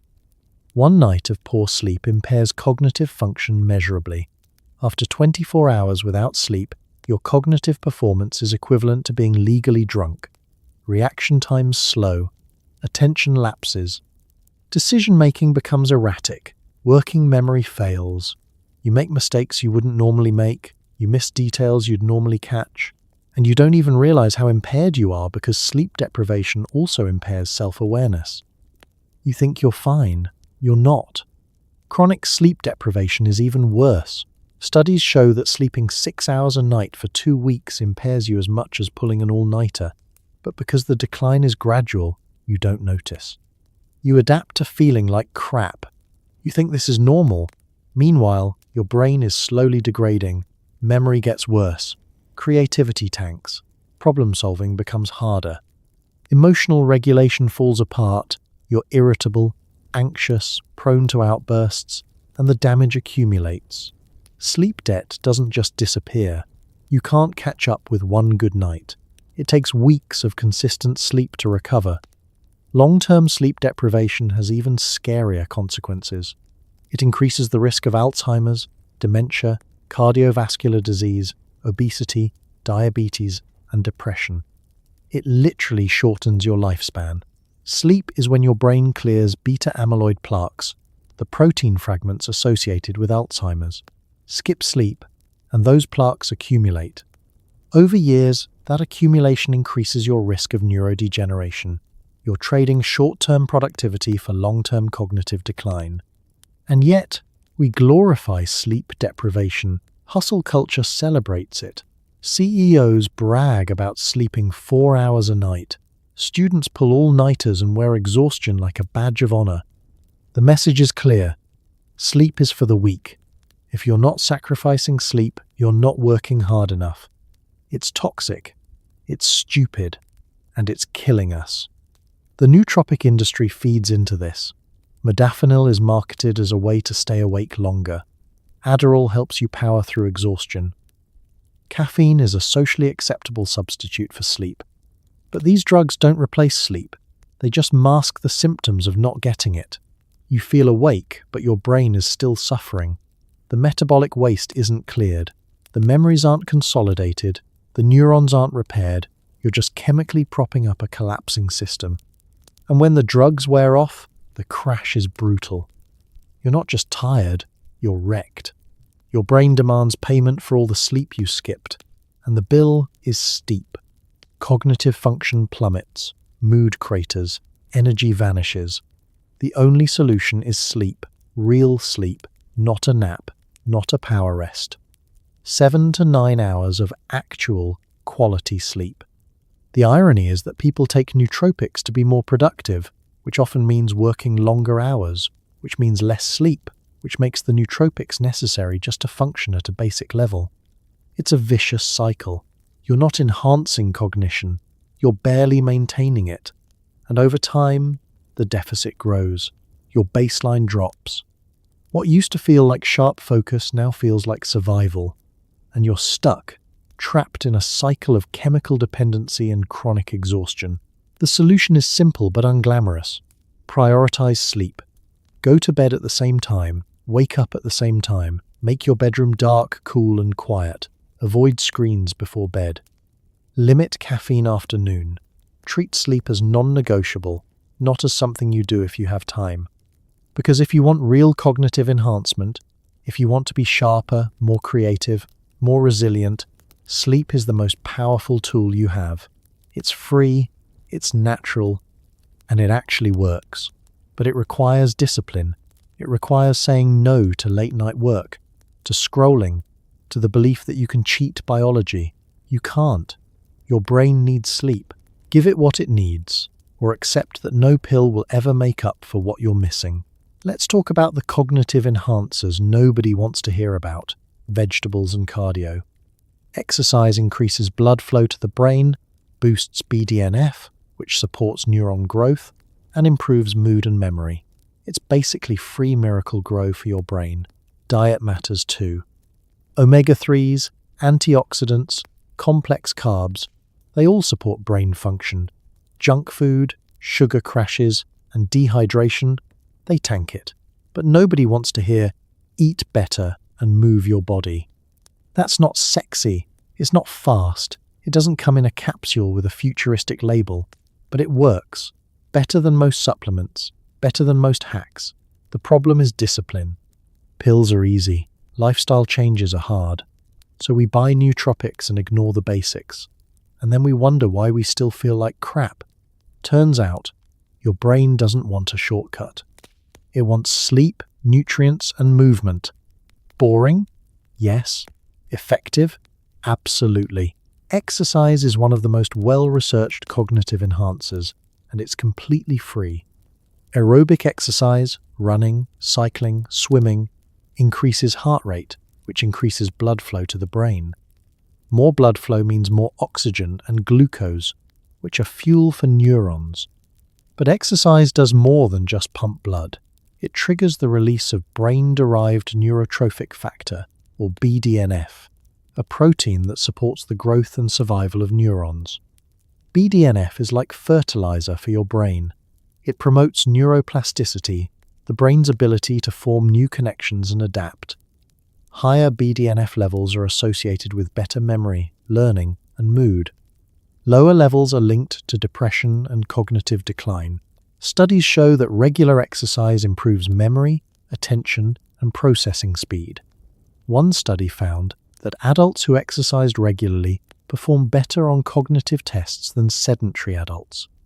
Another study showed that aerobic exercise increased the size of the hippocampus, the brain region responsible for memory, in older adults. Exercise also reduces inflammation, lowers cortisol, and improves sleep, all of which support brain health. But we don't do it. We sit at desks for hours, stare at screens, and wonder why we feel foggy and tired.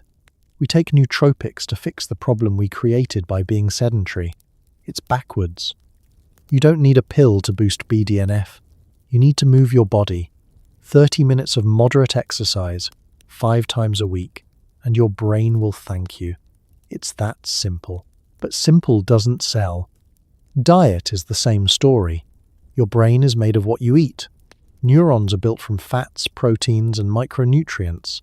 If you eat garbage, your brain has to build itself from garbage. It's not going to function well. Omega-3 fatty acids, found in fish, flaxseed, walnuts, are essential for neuron structure and communication.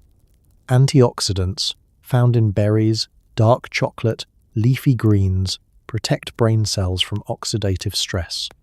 Complex carbohydrates, found in whole grains, vegetables, legumes, provide steady glucose, which is your brain's primary fuel.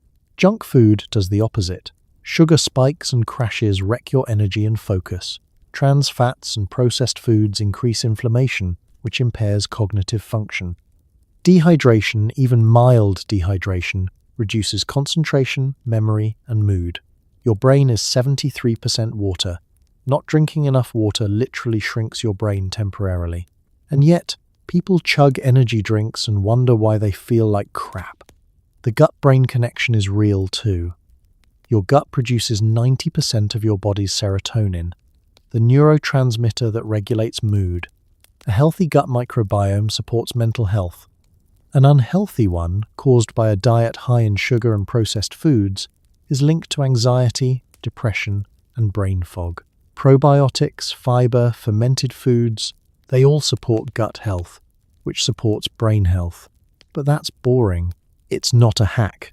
So we ignore it. The frustrating part is that diet and exercise work better than most nootropics. They're backed by decades of research. They're free or cheap. They have no side effects, only benefits. But they require effort. They require changing habits. They require discipline. And in a culture that worships convenience, effort is a hard sell. So we buy pills instead. We convince ourselves that a capsule can compensate for a sedentary lifestyle and a diet of sugar and processed carbs. It can't. No amount of racetams or omega-3 supplements will make up for never moving your body or eating like you're trying to give yourself diabetes. The basics matter. They matter more than anything. But they're unsexy. They're slow. They don't come with testimonials or sleek branding. They're just true. If you want real cognitive enhancement, start with the fundamentals. Exercise regularly. Eat real food, vegetables, fruits, whole grains, healthy fats, lean protein, drink water, sleep well, manage stress. These aren't hacks. They're just how human bodies are supposed to function. And when you give your body what it needs, your brain works better. Not because you tricked it, not because you chemically forced it, just because you took care of it. Revolutionary, I know. Let's get philosophical for a second. Is it okay to use drugs to get ahead? If a pill makes you smarter, faster, more focused, should you take it? And what about the people who can't afford it? Cognitive enhancers aren't cheap. Adderall, Modafinil, high-quality nootropics, they cost money. So now, intelligence isn't just genetic or environmental, it's economic. The rich get sharper, the poor fall behind. We're creating a cognitive class divide. And what about pressure?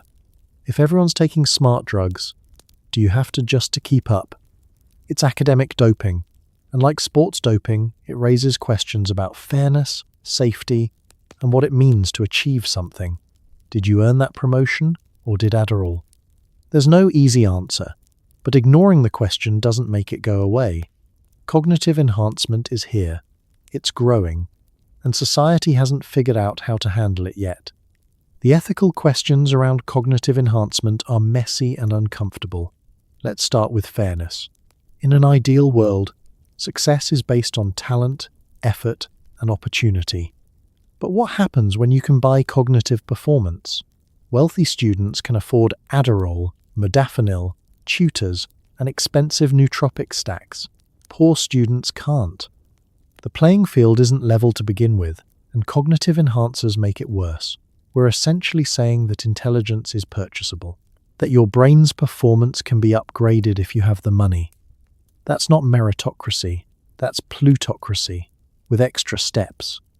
In competitive environments, colleges, medical schools, law firms, tech companies, the pressure to use cognitive enhancers is intense. If your peers are taking Adderall to study longer and perform better, you're at a disadvantage if you don't. It's an arms race. Everyone takes more, pushing the baseline higher, until nobody's actually enhanced, they're just maintaining parity. And the people who can't or won't participate fall behind. The ethical question isn't just, should you take cognitive enhancers? It's, can you afford not to? Then there's the question of authenticity. If you get a promotion, publish a paper, or ace an exam while on cognitive enhancers, is that achievement yours? Philosophically, this is tricky. Your brain did the work, even if it was chemically assisted, but there's a lingering discomfort. It feels like cheating, even if it's legal. It feels like you didn't earn it the right way. And that discomfort matters. It affects how you see yourself and how others see you. Society hasn't decided where to draw the line. Caffeine is fine. Nobody questions whether your morning coffee invalidates your accomplishments. But Adderall? That feels different, even though both are psychoactive stimulants. The distinction is arbitrary, based more on cultural norms than pharmacology. We've collectively decided that some cognitive enhancers are acceptable and others aren't, but the criteria are fuzzy and inconsistent. There's also the issue of coercion. If cognitive enhancers become normalized in workplaces or schools, people will feel pressured to take them, even if they don't want to. Employers might not explicitly require it, but the implicit message is clear. If you're not enhancing, you're underperforming. That's not a choice. That's coercion dressed up as optimization. And it's dystopian. Long-term societal effects are another concern. If cognitive enhancement becomes widespread, what happens to people who can't tolerate the drugs? People with health conditions, pregnant women, people prone to addiction, they're excluded from the enhanced class. We're creating a two-tiered society, the enhanced and the unenhanced, the cognitively privileged and the cognitively disadvantaged. And that divide will deepen over time, entrenching inequality in ways we can't fully predict. Some ethicists argue that cognitive enhancement is no different from other forms of self-improvement. We don't condemn people for using glasses, hearing aids, or vaccines. Why is enhancing cognition different? The counterargument is that those technologies correct deficits, bringing people up to baseline. Cognitive enhancers in healthy people push beyond baseline, creating competitive advantages that aren't available to everyone. There's also the question of risk. Most cognitive enhancers have side effects. Some are addictive. Long-term effects are often unknown. When individuals choose to take these risks, that's personal autonomy. But when societal pressure forces people into taking risks they wouldn't otherwise take, that's a problem. We're normalizing the use of drugs with unknown long-term consequences because short-term productivity demands it. The ethics of cognitive enhancement aren't abstract. They're playing out right now in classrooms, offices, and operating rooms. Students are taking Adderall to keep up. Doctors are taking Modafinil to survive brutal shifts. Programmers are microdosing to stay creative, and nobody's talking about the implications. We're sleepwalking into a future where cognitive performance is commodified, where your brain's function is tied to your bank account, and where opting out means falling behind. There's no easy answer. Banning cognitive enhancers won't work. People will get them anyway. Allowing unrestricted access creates inequality and coercion.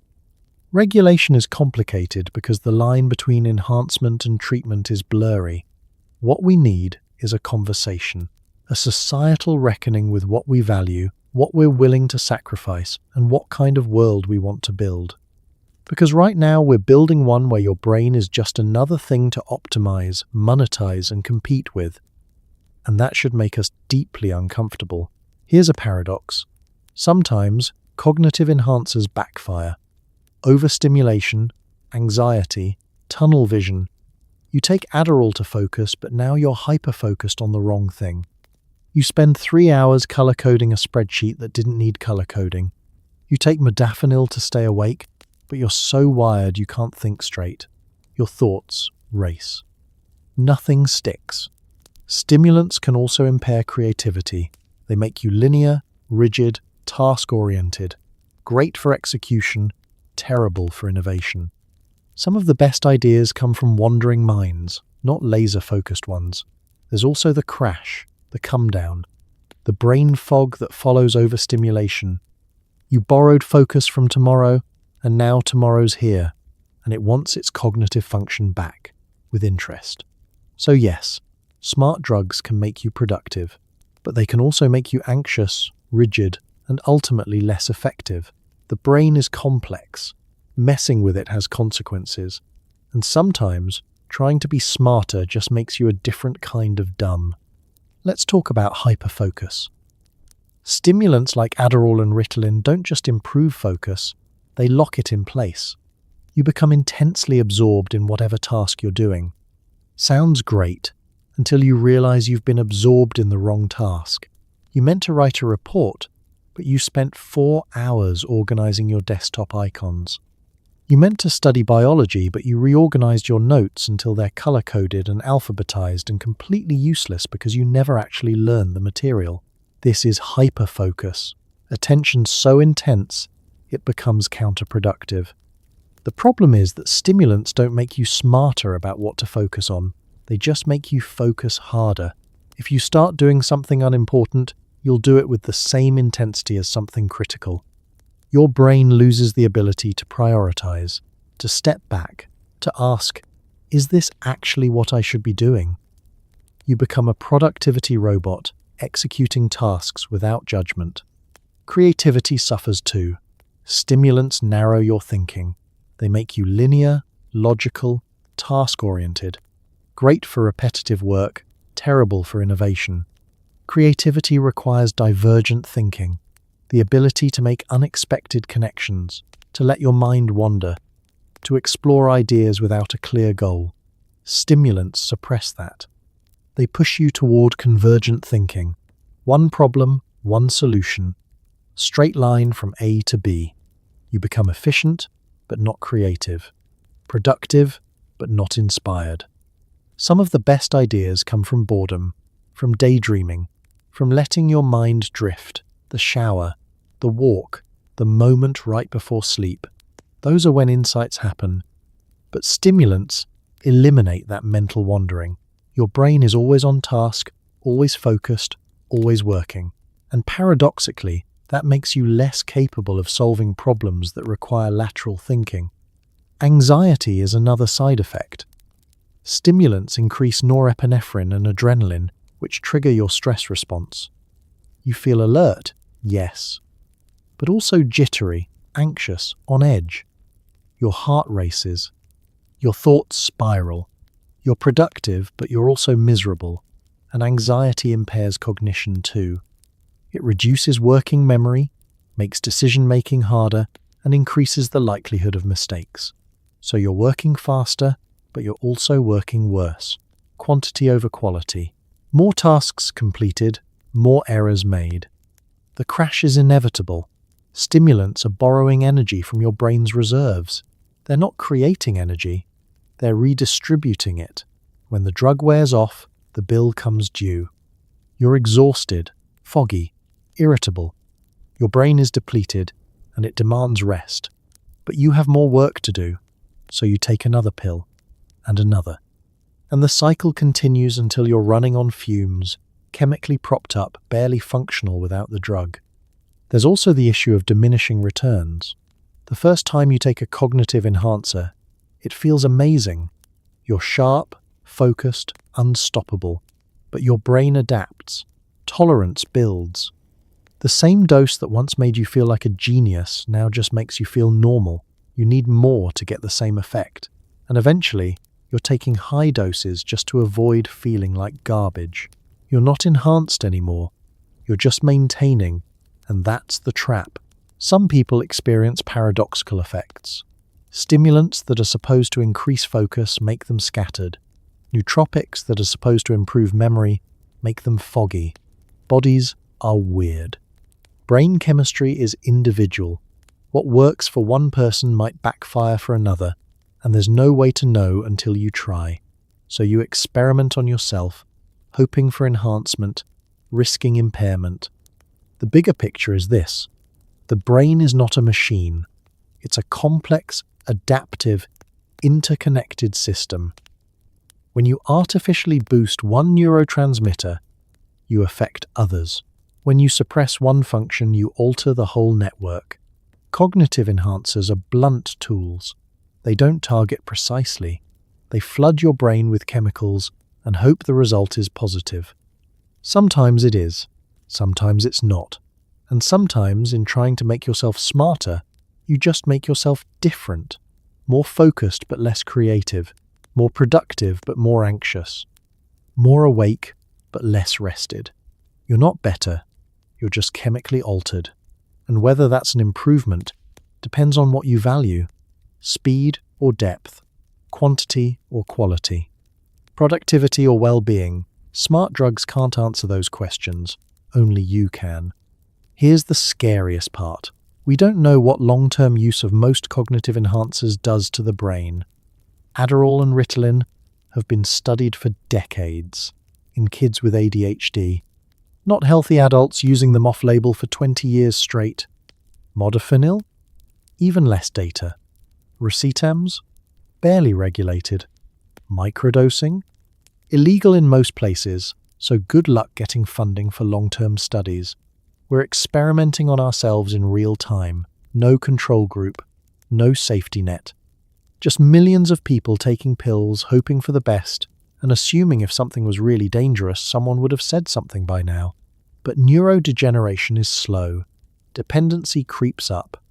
Long-term cognitive impairment doesn't announce itself. By the time we know, it might be too late.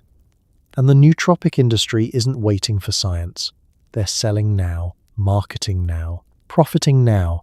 The consequences? Future use problem. The research gap is staggering. Most studies on cognitive enhancers are short-term, weeks to months. Long-term studies, tracking effects over years or decades, barely exist. Why? Because they're expensive, difficult to conduct, and take forever to produce results. Pharmaceutical companies fund research on their drugs, but only for FDA approval. Once a drug is approved for one condition, off-label use explodes, and nobody's tracking what happens. Take Adderall. It's been extensively studied in children with ADHD over months to a few years. The research shows it's effective and relatively safe for that population. But adults using it off-label?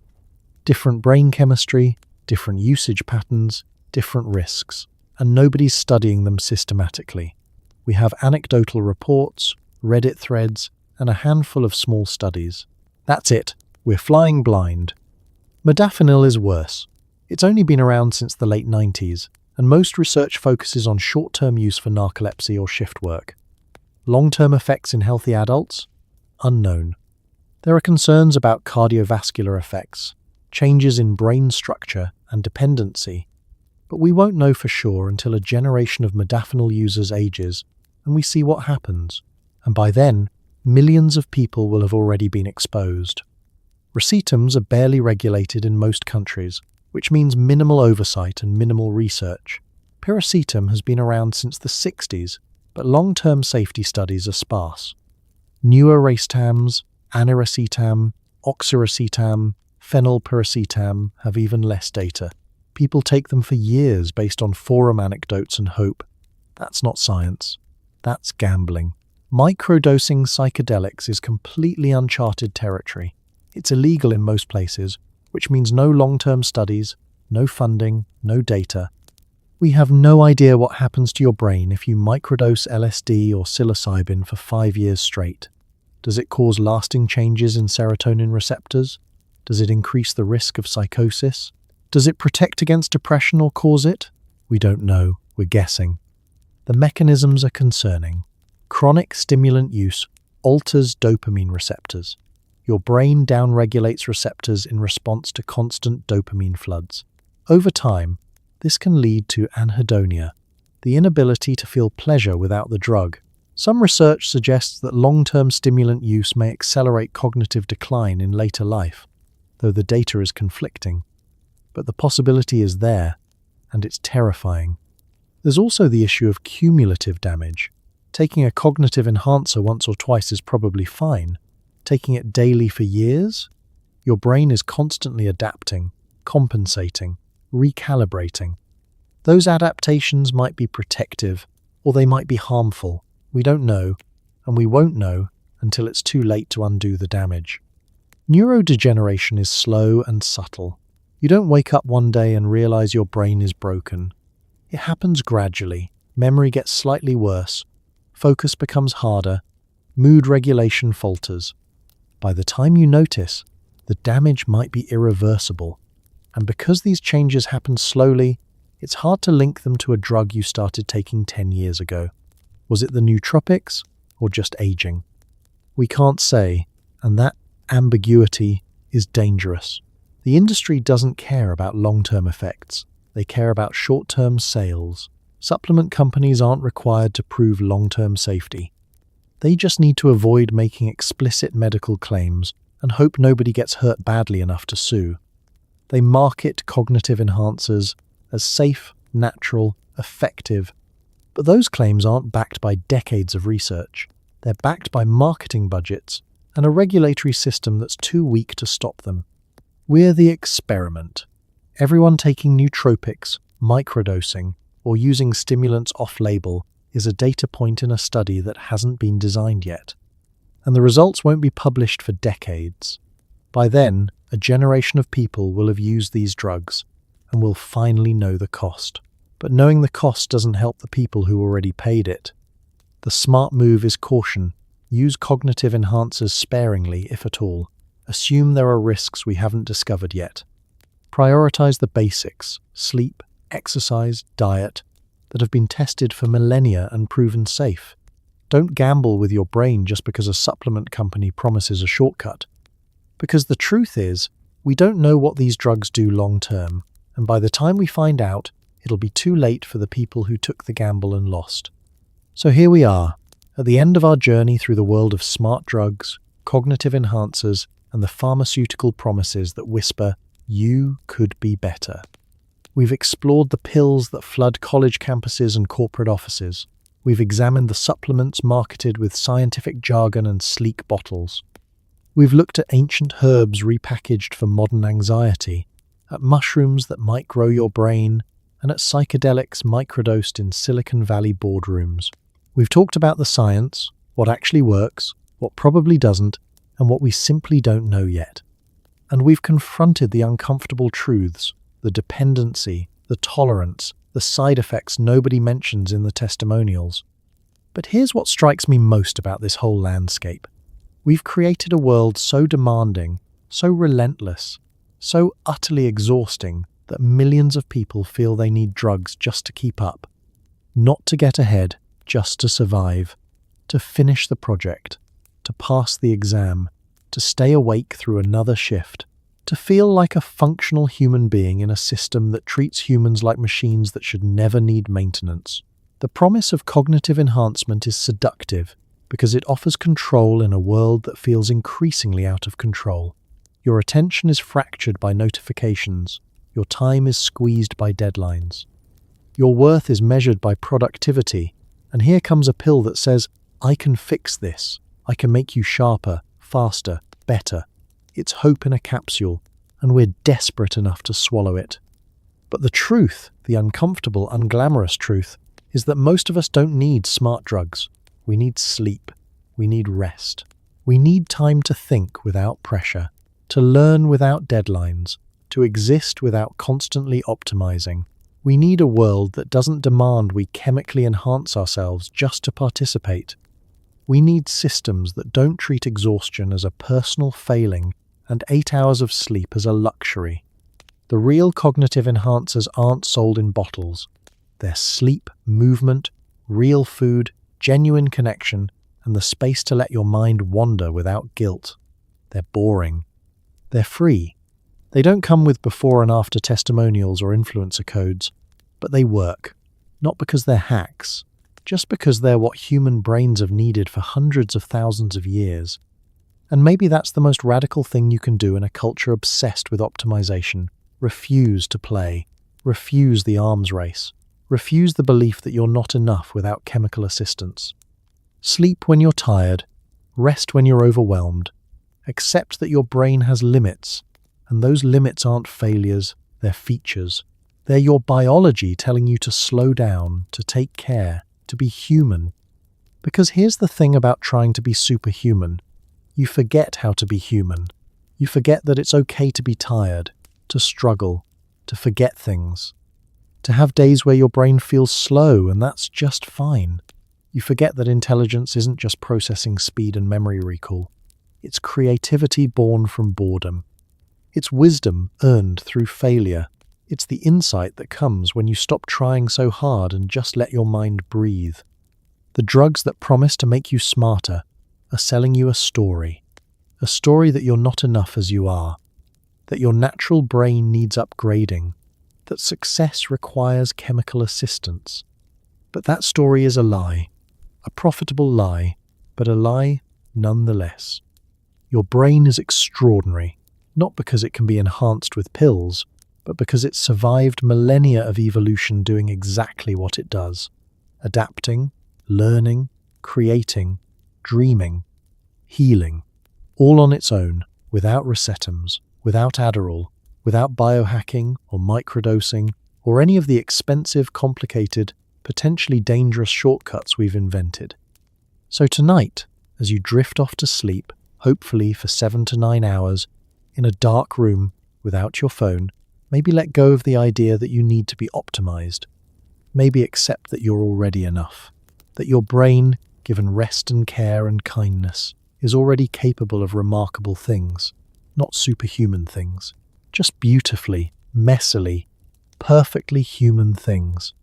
And maybe, just maybe, that's smarter than any drug could ever make you. Sleep well,